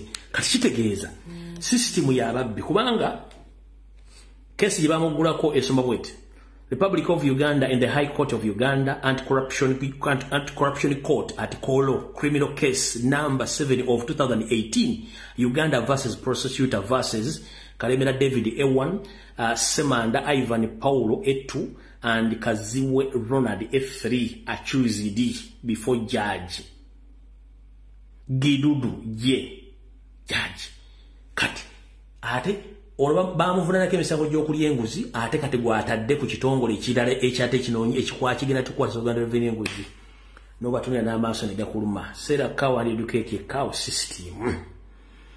Kati katugende ku nsonga endala kati okusookera ddala njagala kusooka okwebaza President obaka bw'otuweereza olwa press conference gy'okoze wabalinyo balire ddala. Naye before nga sinagendeyo kansooke nkuwesa ekyo ati Mr. President.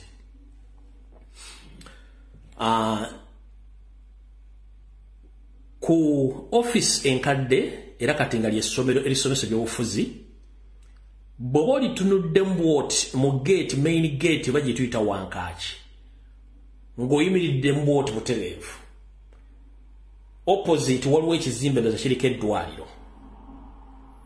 Eddwaliro eryo emmanju waalyo waliyo ennyumba ezisulwamu ez'abapangisa naye ennyumba ezo Semwai Iso ne State House bazipangisizaamu ekifo ekyo state n'ekifuula tactical unit operation area nga baagala kutandika kusinziraawo okuwayalinga n'okwetegereza buli kimu ekitambula mu maaso awo ekamwokya. Mr. President yadde kutegeeza information eyo bw'oyimirira ku main gate y'ekitebe ekikadde kya Nuupu n'ogiyimiramu bw'oti n'otunula opposite waliwo awo eddwaliro sirimanyi linnya lyalyo ne kafulaati akakalimu eddwaliro akaliko eddwaliro wabula emabega waalyo waliyo ennyumba ezibadde zipangisibwa. Semwai Iso ne State House bapangisiza ennyumba ezo era ennyumba ezo zigenda kukozesebwanga tactical operation area wabagenda okubanga basinziraawo okubanga babega okwetoola ekitebe kyonna n'abakolerawo emirimu. Ekyo kitegedde zonna ekivuddewo ekyo. Alright. Ensonga endala Mr. President okwetooloola amakaago oba mu kitundu kyonna gy'obeera ku makubo agayingira ewuwo n'agafuluma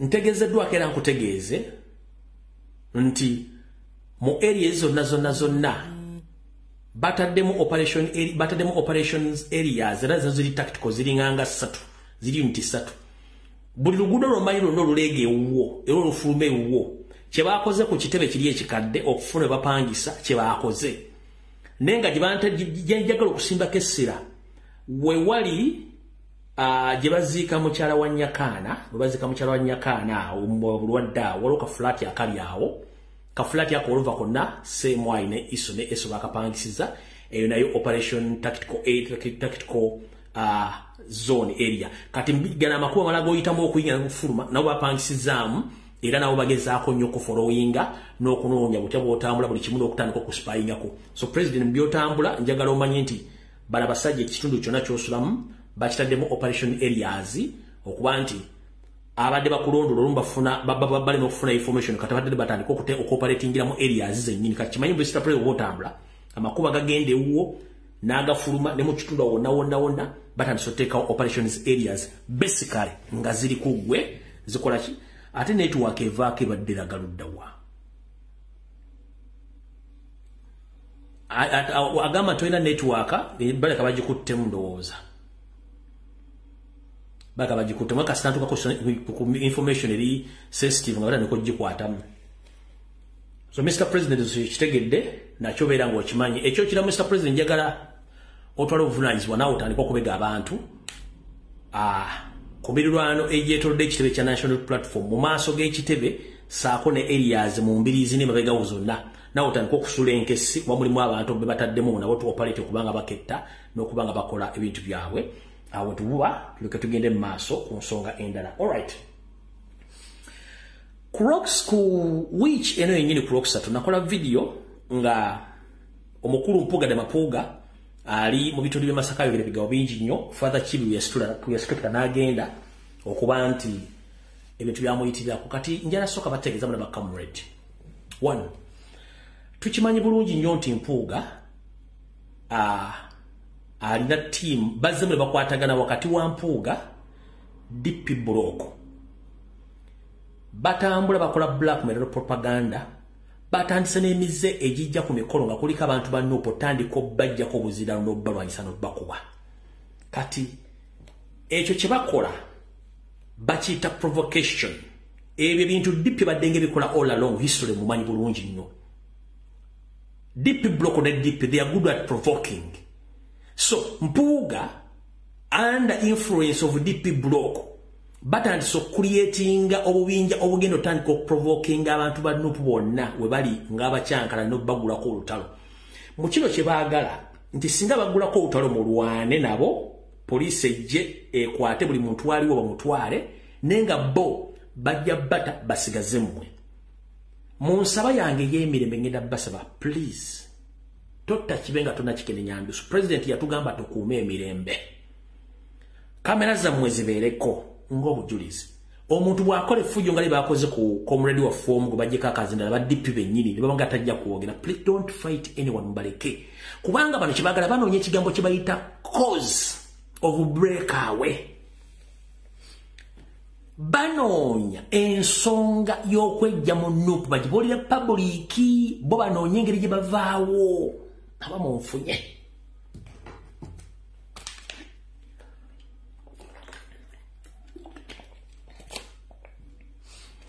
Mpuuga ne banne banoonya breakaway cause.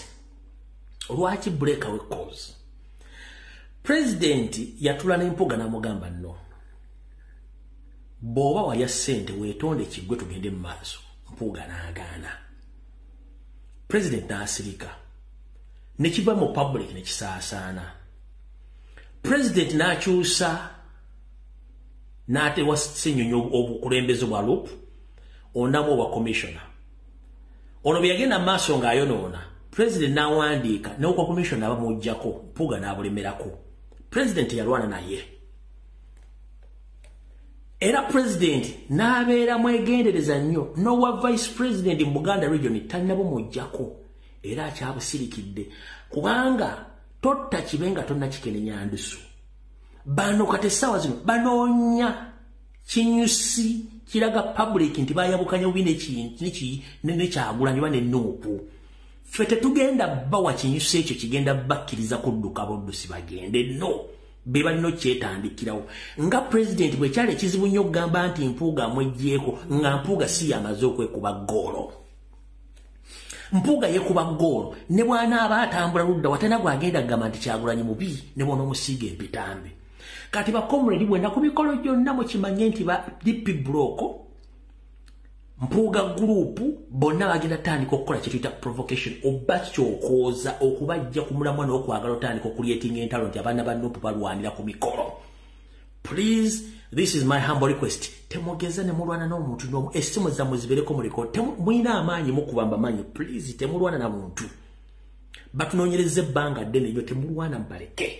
Bakole buli ffujjo libaagala nga President bw'akola. Kwe kubadde okusaba kwange. Nekira Mr. President you can simbule video eyokubiri. twakusaba abantu bano batulekere. Olina ebyokukola bingi nnyo. Olina okulabira famire yo, olina okugenda okulobingira eggwanga, olina programs nyingi nnyo. Bano batulekere Mr. President, batulekere. Bajja mu kiraasi zaffe ez'abakadde gye twali tubaagala. Kati batulekere ffe, batulekere batujja bahandolinga. Okitegedde, batulekere. Mu kubatulekera tugenda basomesa essomo olw'ensonga nti bo okutegeera kwali kutegeerera mu mazuuti na kwogera luzungu. Kati bwe twazuula nda tubasonya n'okutegeera bwe twakusabira batulekere ffe tujja bahandolinga. Lwaki tugenda bahandolinga? Kansokenze akagambo kano. Uyabadde ku mukolo n'ayogera ebigambo bino.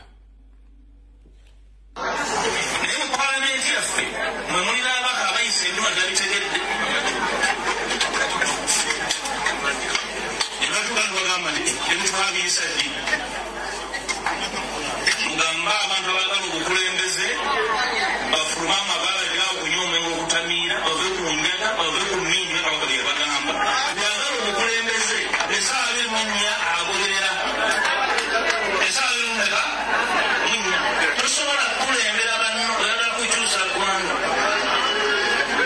otwagala okujja ku buyinza tagenda mu bbaala tanywade wayini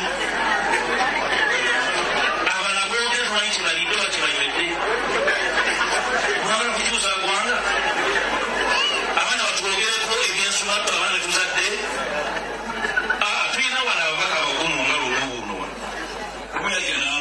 Kati Mr. President kansooke nkusomeseza omusajja ono. Agambye yetanywa na wayini. Good enough. Yesu Kristo bwe yalinga agabula ekijjulo kye kyali kisebe bagamba nti mujjemba agabule kuba guno gwe musaayi gwange era gwe mubiri gwange. Omukulu ono nga yenna amegeredde nga kamaguja akasibe ku ggaali bw'ate bwe yafaanana ye atanywa wayini. Sirowooza nti ono yali kwenca oba yali Fanta oba yali Mirinda. Mirinda akyaliyo. Eno ecupa si ya Fanta, si ya Mirinda, si ya kwenca, yali wayini. Mu bigambo byayogedde agamba ne wayini takola ki? Tamunywa. Okay. Bw'amala okwogera bw'atyo n'agamba nti abamu balina ebyafaayo ebibi ebitali bituufu ebitasobola kwogera mu public. Kansooke mmala okusomesa omukulu ono. Manyi gwolekera abato tegunyuma. Mukulu mpugade mapooga. Muno mu nsi buli omu alina ebyafaayo bye ebirungi wappo n'ebibi ng'emu tebisobola na kwogerwako. Naye njala sooka kutegeeza omusajja guweerikya Robert Kyagulanyi Ssentamu. Ebyafaayo bye byereka kati ng'omusezi agula essiya nti ngenda kukwavulyako bantu bange. Ensi yonna ebimanyi nga bwe yakunnyonnyo tebikyetaaga kunnyonnyolwa. Ate njala kutegeeza nti abantu bakyuka naye emize tegikyuka. Kyagulanyi yakyuka ne buli kyeyakola ne kikyuka. Njala sooka kutegeeza nti gobolooza nti otegera ate gwasinga emize emikyamu. Kansooke nkuwa ebyokulabirako. Omu ku bakulembeze ba Amerika akyayogerwako n'olwaleero nga wali mulamu omukulu Hussein Barack Obama yavaako nga n'abantu bakyamwagala. Yali munywi wa bikoola n'ebiragalalagala era aliko mu bibinja by'abavubuka abazibe ennyo bayita gangster mu ggwanga erya Amerika. N'akyuka n'afuuka omuntu n'afuga n'Amerika nga tebakyamwagala dde oyo omu ku bo. So kisooza nti agomawulire. Omusajja gwokoleyo seti bahabula omusajja omunyarwanda. Mubbi wa banka robala ate terrorist. Under Flonasa. Kati gwokolera. Nkidda mu yoseriti bahabula tabasira mutabani waka nsete tumuzizi tesanga. Yali banka robala mubbi wa banka. Era nga terrorist under Flonasa. Era ne banka bazibbiranga mu Flonasa. Nebirala kubangira ne mulukwata jita singazi yali museyi abayimbya alukwata eno. Mujimanyi bulungi nnyo lukwata. Timu y'abasajja balukwata. Era kuno yoseri kwoli kwotudde timu y'abasajja balukwata mwoli. Ekyo n'emize Museveni agirina. Museveni ali mu timu y'abalukwata jita singers. Museveni terrorist yamanyikiddwa webbaluwa under Flonasa. Bamenyanga banka ba banka robala azigenda obuzene kayindo tafira ajja kubuulira. Buuza Kizza Besigye ajja kubuulira. Emize gye baakolanga bagimanyi bulungi nnyo. Kati bwe twogera ku mise mukulu ekintu kiri kimu wabba tewabba nti nabba ne weegaana ekirala omuntu yandiyagadde okumanya gwe ku mizeeje embi gy'olina giriwa wano Mpuuga oli mu lukwata gita singaazi y'abasajja Mpuuga oli mu lukwata gita singaazi mukwata bakabakazi tolina yakwatira nsawo mu ofisi z'oyiseemu ng'osimaye kansala simaye chairman sifiri simaye member parliament ne obadde obwaluupo wakwata muwala wa vice president w'omu eastern side n'omukwatira mu office nga z'okusaba omulimu wanambesha ekyo oyinza okyegaana nti omukwata mu woteri wamuwujja ekiwojjolo nga takkiriziganyiza olwokuba nti wali ayagala omulimu era temusobola bubwefuka ne nambeshe osobola okubuulira abantu abaana abaakwatibwa ku bizinga by'essese during elections nti gwe walimu ku lw'abakwatisa to the extent nti wamakinga sure ng'okulaga ne Kasande oyo akulira balakisi y'e Masaka aliko oluganda ku Janet ne mumakinga sure nti mujjamu abantu abamanyikiddwa bokka ne bazze Kampala abatamanyikiddwa n'obeeyimirira kubanga ekikumi beweeyimirira nga gwe Mpuuga kuliko abaana basatu basavayivinga 9 bonna Kasande nawe mwabasabasaba ne mubatta kubanga ekikumi abaali yasigadde muve ku bano ba Edi Muto ba Map Media baali bane abaana abasigala mwenna bannamawulire abaaliwo n'abaali bakwavalinga munoonye ku baana baba bakwata batali prominent where are they bonna Mpuuga ng'akolaga ne Kasande oyo akulira Kasijjagirwa babasaddaaka bonna babasala ebijambi ebadde mu Masaka Great Masaka ng'okolaga ne Kasande n'omukyalo Munyarwanda osoma maamaani waliwo n'ekikazi ekinyarwanda mwe mbadde nga mutegeka ebijambi okutta Baganda mu Buganda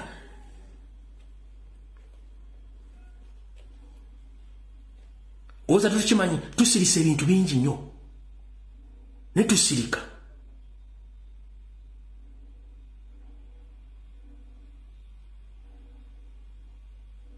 gwe naali kuno nga waliwo mu kampeyini za 2021 nga babakwatire mu bizinga by'essese mukebera abaana abatamanyikirwa abaali tebamanyikiddwa mu bwa Map Media bano Edi Muto baani eri abaana abaakwatibwa bonna abalamba balinga basatu abasigadde bonna baatemulwa nku oda za Mpuuga ne Kasando yakulya Kasijjagirwa balakisi y'e Masaka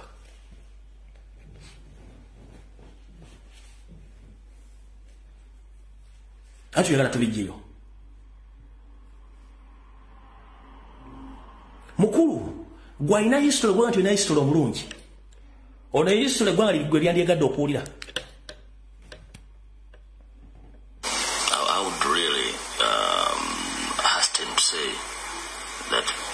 the motive was political, because how again can I attribute this to anything else? Owenzi wabukola mu Luganda era nga buli obufere bwammwe era ojja oluzungu lw'abafere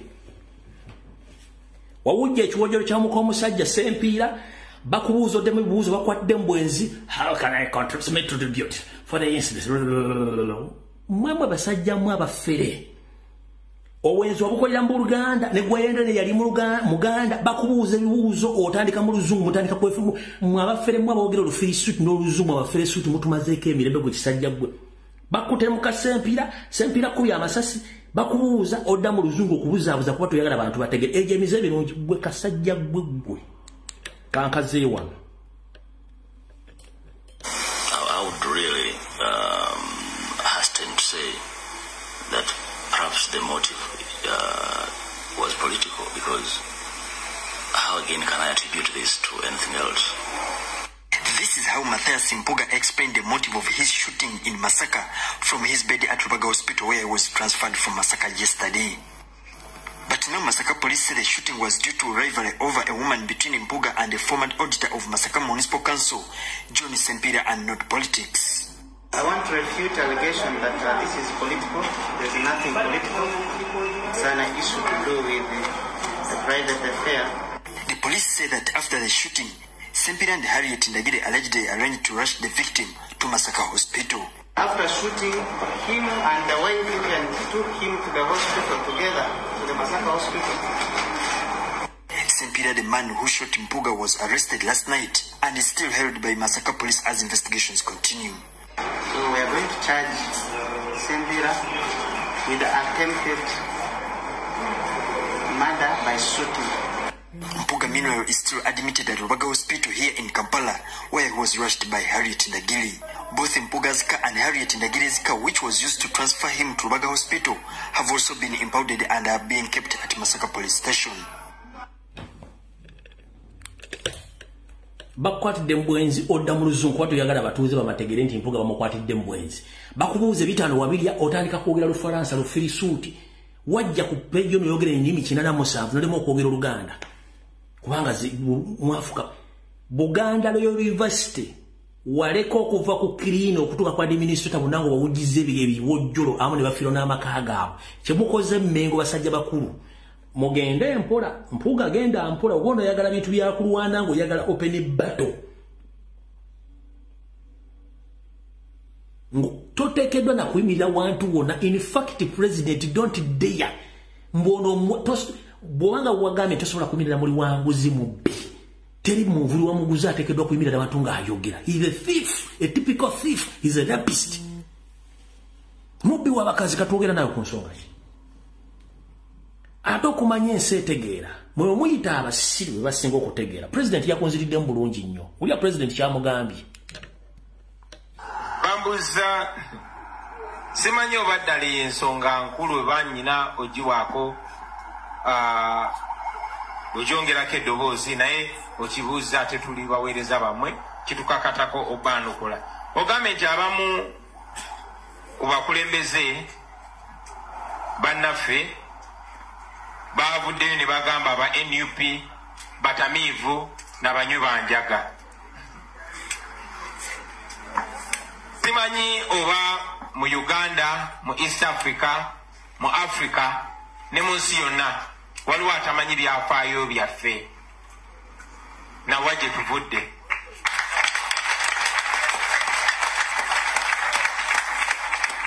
Era simanyi oba waliwo abadde tatugoberera. Naye nammwe nsaba mwebuuzeemu nti gurupu y'abantu abakulemberwa Kyagulanyi b'omanyi obulungi nojja n'obeegattako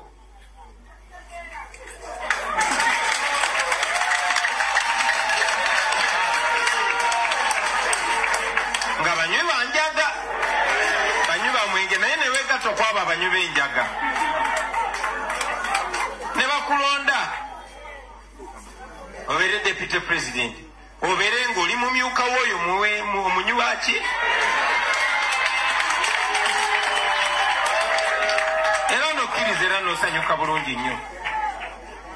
Abo abanywi b'enjaga ne bakulonda ne bakuwa obwalidde of opposition era n'okuba mukalo nobeebaza abo baki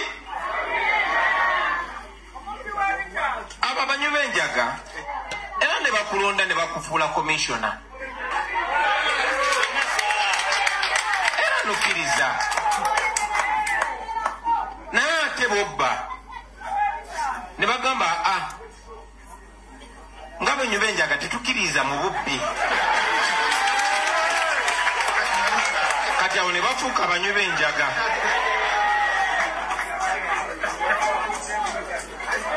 Nandibagambye musomese abaana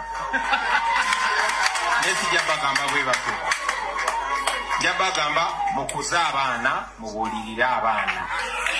Mr. President ekigambo bakyogera bwe bati abaana muweerere abazadde abaana ba Mpuuga abakulu muzzeeyo taata wammwe ku ssomero era abaana ba Mpuuga abakulu bambi muyambe taata wammwe omutwale mwambululeko ebisiraani kubanga talina waagenda n'aleka nga tayonoonyeewo.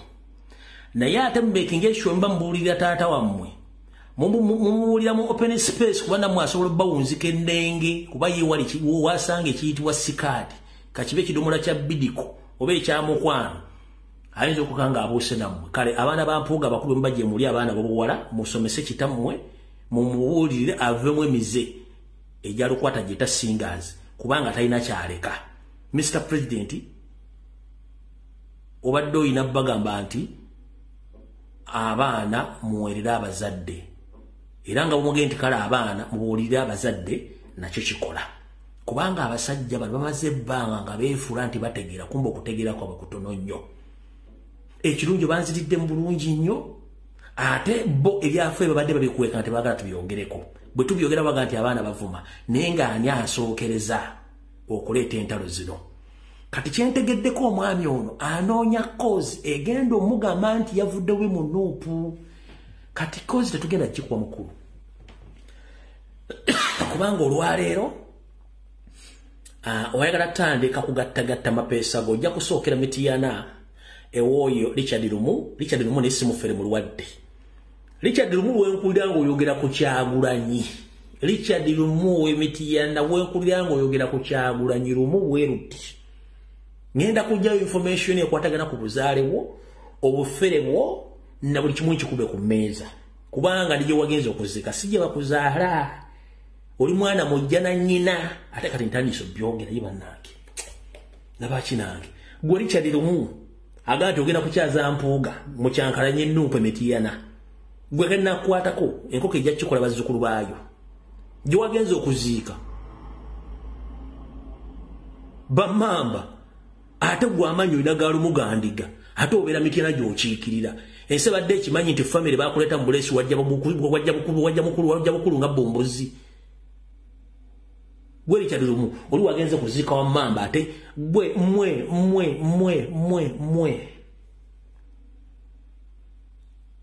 muzunge empola. Mulina emize emibi ne mutinkuula entalo ate nga temwagala mutwogere ku mize egyo mutinkuula entalo. Ekirala awo ndoza mutegedde bulungi nnyo. Omwami ono yatugambako emabega nti Kyagulanyi abeera ku nnyimbe tamulaba abeera ku pate ne bw'obuuza essaazi ne bw'obaga nti waliwo akamyu akaafudde Masaka gyagenda akaziike namuga nti waliwo embata eyafudde Mityana gyagenda agiziike. Kati ebikolwa byavumiranga president olw'okuba nti state yali emuganya okwogera kati ate ebyakola ate ng'avumirira. Naye okwejjako enkwezenge zino tulina solution y'emu. Solution yeruwa ya generation empya yeruwa.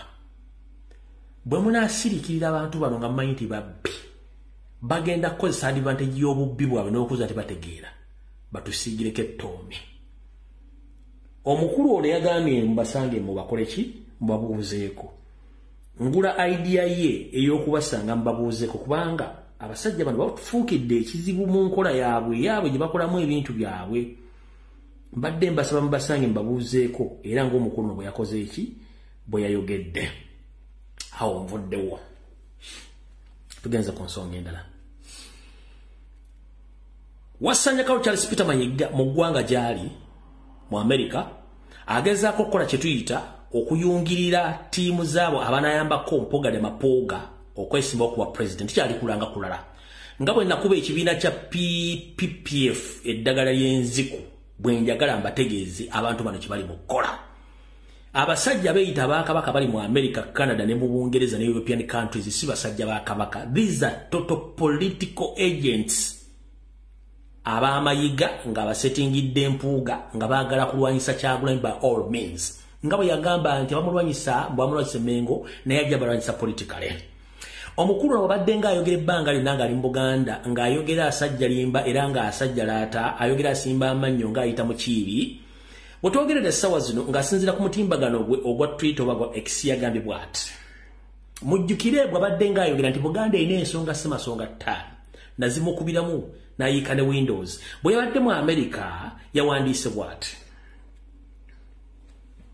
Yagambye unity is the value D ingredient for development and growth. Many people say that lack of unity is the reason we don't realize the transformation. I opine that justice is the most reliable vehicle for the national unity. There must be justice in allocation of the national resources and extension of opportunities. Uganda 7 key transformation ideas. Kekano wano kati njagala mukala bulungi nnyo yavudde ku 5 programs eza Buganda n'aleeta 7 kati mwewunyange eno slogan bagireese mu kibiina kyabwe oyo wasanya Kaloli Charles Peter Mayiga eyo slogan yawe temugyewunyange zze nzo manyi nkuba biri mu bbanga.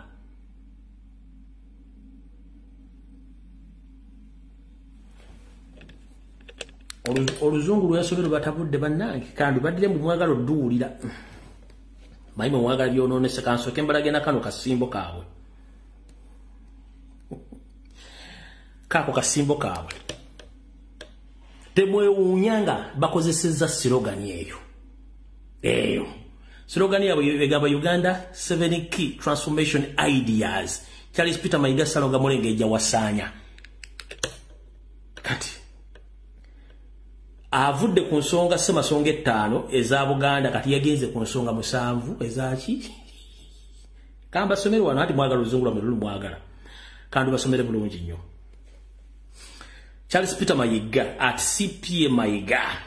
Unity is the value integrate for the development and growth. Many people say that lack of unity is the reason we don't realize transformation. I opine that justice is the most reliable vehicle for the national unity. There must be justice in all allocation of the national resources and extension of opportunities. Uganda 7 key transformation ideas. So, buli kyebakola kyonna nkitambulirako. Bwekatagira mugenda bire ebintu birolera nga bivuddeyo. Bano mbatambulira mu bigere mu ngatto ono ebalaga. Kati semasonga 5 eza Uganda yakola ki? Eza Buganda yazivuddeko kati atandise kola ki? Atandise kuleeta bi idea ebyekisiru. Oza mutegedde bulungi nnyo. Kati bwe tuvaawo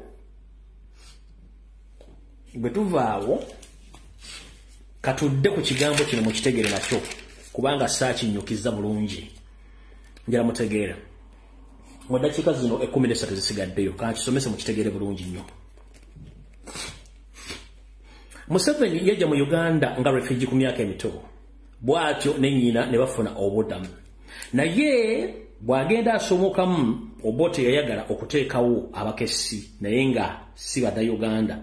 Mwe mwajjira bano bamaama amabazi basama okuteesa ba Kayindo Tafire bani bonna ne Museveni bwe yajja okufuuka ne batukola okufuuka abakessi n'asoma obukessi n'abukuuka n'asomeramu ne system ya divide and rule. Kyovula ati Museveni tasobola kulaakulanya Uganda sente ze kyasinga okumanya mu bulamu bwe bakiyita divide and rule. Bawulemu obafuge. Kino akikoze naye eddagala ekirwanyisa ngenda dibabuulira. Asinga kumanya ebintu ebi spying ne divide and ebya development tabimanyi. Yensonga lwaki mu Uganda yensi esinga bambega abayitirivu mu nsi yonna. For the first time, let me confirm this. Uganda as a country, under the dictatorship of Museveni, he owns the largest number of spy networks across the world. Whenever he gets to know that this country has invited Ugandans, he makes sure that he deploys spies in those countries. And they are on payroll from the taxpayers' money. Oyo bayita Museveni. Kati mu system ya divide and bakibanyonyodde divide kitegeza kubaawula mululu kitegeza bafuge. Mu system ya divide and rule eno n'omuzungu agikozesa nnyo kubanga akimanyi bobango ira kyebuyita abantu okwegattiramu kyebayita unity tojja kusobola kufuga bantu bano singa bafuna one cause common cause oba ogenze okubalabira kuba ekyekololabirako abavubuka okuva ku myaka 16 okutuuka ku myaka 30 mu ggwanga erya Bungereza nga bakulembeddwamu genozi babadde ne kyetuyita geno cause ne bafuna unity nga tebawudde musime bakyukuyu simanyi baki nga balina cause eyo ne bafuna unity ne basooka batwala Ruto nga nabo gisimufungize ekyo Museveni kyatayagala kati Museveni akimanyi under his system of divide and rule nga fighting kyebayita unity obwegasi kino akikoledde eddala ebbanga ddene nga akulietinga divisions within the country and outside the country takikoze mu Uganda mokka mu East ne Central Africa amongst the leaders of those countries abakulietinzemu divisions ekyo nakyo mukitegedde bulungi nnyo mu State House yennyini mu refugee camp mulimu divisions amongst the staffs buli omu ayogerera mu n'amafuukule the end of the day balina kureportinga wuwe ne bafuna mistrust obutakwatagana oba obutesigaŋŋana ye yasigala yafuna information ng'omuntu mu State House kino mwekiri tugenze mu his first family mu family yennyini mulimu divide and rule ne mistrust kitegeeza era still asigala yafuna information within his families ne bafuna ekirowoozo ky'okwagala omuwamba muyomba mu katono buli omu ng'ayogera ebyamabi aba bafuna under his ministry oba administration of ministers permanent secretary takwatagana ministry takwata minister tayina yamwa orders ate sime driver wa minister orders na creating divisions among ministries ne ministers na sigalanga yali ku top parliament nayo najikola bwatu erimu divisions ate kiri mu parliament kitokota sekisanikire ekyo nazo mukitegedde tugenze mu ba RDCs bano ba RDC abamu tebemanyi beekuba ne balwane ku mikolo buli omu gaganze nina obuyinza ne kitekisigala nti ye yalina okusalawo nga ye Museveni ata yawa ba RDC amaanyi tugenze mu maaso among the security organs under the spy network omuli chieftains of military intelligence CMI omuli internal security organization omuli crime intelligence division UPDF SFC muno mulimu divisions eziri muno takatono CMI bewalagana ne ISO yawagana CID yawagana UPDF yawagana ne SFC bonna ye olwateka enjawukana mu bantu bano afuna information nga bwajagala nasigala nga chief controller bintu bino tugenze maaso cultural institutions remember history says that Buganda Bunyoro Toro Ankole Busoga and other cultural leaders across Uganda they were once friends nga bali ba mikwano Museveni wajja wabanyankolo Mugabe n'amutwalaganya tatekalinnye yabula takyamanyi gyali owabunyolo takwatagana wa Buganda owa takwatagana wa Bukonjo wabukonjo takwatagana wa Toro wabusoka bonna bali achokanga previous obaje muvudde ko isoka kibali kitowe ngira bekyali abalya n'emmere bakole abakati yatekawo confusion yovula de watu labera bamuchunya telyayogera wabunyolo bamuchunya tayogera wabugane bamuchunya telyayogera buli omu n'abatekawo uncomfortable buli omu ta trustinga munne buli omu alina kukola kitwalamu buli omu abilivingira mu Museveni ng'omuntu tugenze maaso kyakalicho institution kibategezeza mwakira bambasubuzi wano recently ba traders yebakulietinga mu divisions nga mulimu abewakanya mulimu abewagira mulimu abebega waliwo ne yasigala ku mu meeting asaye Museveni yagala musinkana bwomu uye nategera ko yamugamba ndize sola kuva mu kubandi munjalwanda munno sasa labya lyakiikiridde ekyabasubuzi nakyo nekikuma bali uli omu atya munne meeting muzira ku TikTok bano beyogerera bino bali beyogerera bino bano Museveni ye gyaba akola ye kyaba yagala kituta divide and rule tugenze maaso ekiri ba politician kitokota sikisanikire ekyo ne bisikyogera ko mu kimanyi bulungi nnyo ekiri ba politician or political parties kyeyogera mu kimanyi bulungi nnyo Besigye enkyayogera kiri leero ayogera kino ono bonna buli jema ayogera kino ayogera kiri nawuliddeko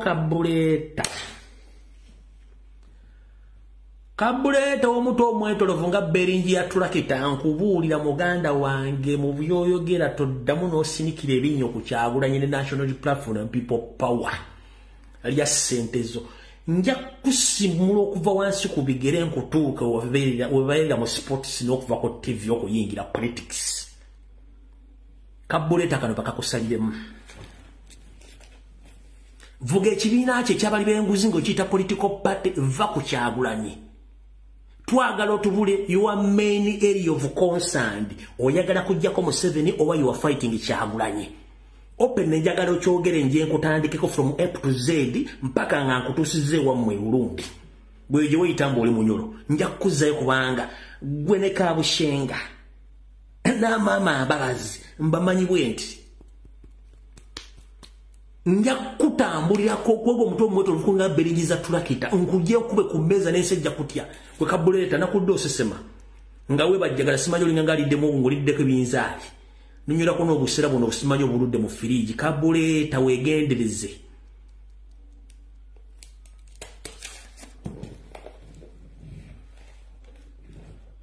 Your area of concern erina kubeera kulwana Museveni so si Kyagulanyi. No. Kyagulanyi target ye Museveni. Ne buli ajja ate mumulwanyisa Kyagulanyi. What the hell is going on here? Kabuleta obwokubira obukalu n'obanga capsules ya Picrox ne wefundikira n'oyimpa olanga ekidomola kya bidika ekiweddemu butto nga kyefundikidde mbadde mu pressure nyingi. Gwe musajja gwe weegendereze.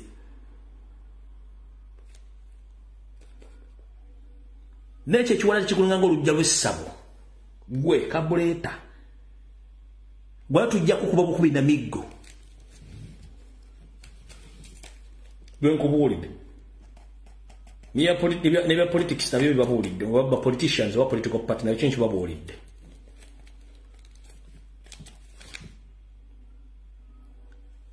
Kati nga nfundikira mbasomedde division gyatadde mu Buganda mukyagala okukola Ssaabasajja Kabaka David Wasajja Mayiga n'abawiiki Sala Kafuuti abataka abasoiro abalangira n'abambejja buli omu tawuliziganya munne buli alabako munne ayagala muyoola bafunguko obukanzu mu system ya Museveni akulietinga mistrust kubanga amanyi the moment Abaganda bayulayitinga tena kyagenda sobola kukola. Kati abataka abasoira bali na Biblia bali kati twajja ne abazzukulu tugenda bagamba tutya tuli wane na Namibia tuli mukulya ne fenga abasoira abajja tugenda gamba tutya abazzukulu naku ziweddekeza abazzukulu tugenda bagamba bati Nabosa naye asirise abaluzu basuulamu batuuse ni Museveni abawandikira ebbaluwa tebabakiza kulaba Kabaka ate nga yabasindise.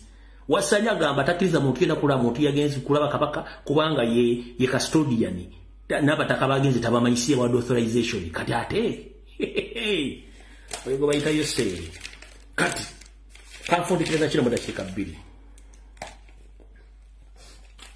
mu system ya divide and rule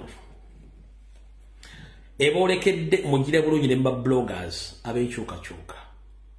Our main target is Museveni, not individual. Buli blogger gwolaba nga alumba blogger muno wa national platform nga gwayogerako tamwogeranga kotobuuza under the system of divide and rule bwe batebakikola. Buli omu akozesa mutwego, buli omu akozesa data we, buli omu akozesa information gyagijje ne desire ye. Kati bw'osanga omuntu ng'avudde ku Museveni oba ku bakozi ba Museveni n'alumba blogger munne system divide and rule baweeri. Nkoze video sizimanyi bulungi sikwatanga mu video ya blogger no mu national platform gati wakoze kibi wakoze ndono kubanga buli omu yamanyi ja information ne akozesa buli blogger gulaba nga ali parallel alumba blogger munne tobuuza system divide and rule. Buli alina kozesa omutwego kyoyagala emmundu zizze ku Museveni si ku blogger munno kubanga sigwa mugulira data sigwa mule byokwogera ate sigwa mulisa sigwa munywesa. Fenna main target ya fia kujjako Museveni nga to protecting a president. The moment you see any blogger nga attacking a blogger munne tobuuzani. Tobuuza. Don't ask. Our main target is Museveni. Bujjake mu nozitunza opponent nozitunza comrade wo kitegeeza nti gwokolera abo mukyusize mu dokata okolera Museveni kubanga yagala divide and rule. Fete twagala divide and rule. nze nkoze video sizimayira bungi wali owuliddemu nga comment wakoze video eno mbi nnyo wayogedde bwoti wandi batayogera no kubanga sifuga mutwewo tu sinze nkuliisa sinze nkugulira data sinze your source of information mujja munegendereze bukyangambira mu struggle bwensenga comrade nga afunye information related kunze I seize that information nenkola information endala. That is me. Kwa information etambula different areas and angles. That is me. Nze mwensanga information nga gundi yajogeddeko emisana ngolode nemba nagifunyeeko. I seize that information nenkola information endala. Obutalwana obutagatya mumukozesa source no kuba tulina different sources. That is me. Sikwata mu video ya muntu gundi wayogedde kino wakoze kiri no a big no. One Respecting aba comrade bannange obudde bamala data gubamala sente zaabwe na buli kimu naye bw'ova ku mulimu otandika okulumba comrade mune kiba kitegeeza nti gwoli mu system ya Museveni gye mbasomesa ekyo gye mutegedde olwaleero ate nze siridda mu blog ena wankyukakyuka no era ojja fiira mu firimu yo mpaka nga public kutegedde gwani as simple as that kubanga nze main target yange yakulwanyisa Museveni n'abamukolera n'abantu be as simple as that ebisigadde oyo total nonsense mukagwa kabuyonjo nkiddamu main target yange kulwanyisa Museveni protecting Kyagulanyi ebisigadde total nonsense mukagwa nyuma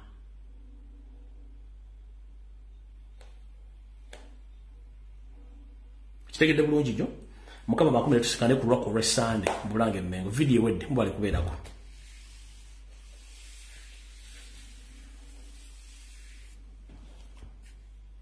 Yo, this is Bobby Wine, straight from Uganda. Wape Uganda. Big up that YouTube channel. Subscribe.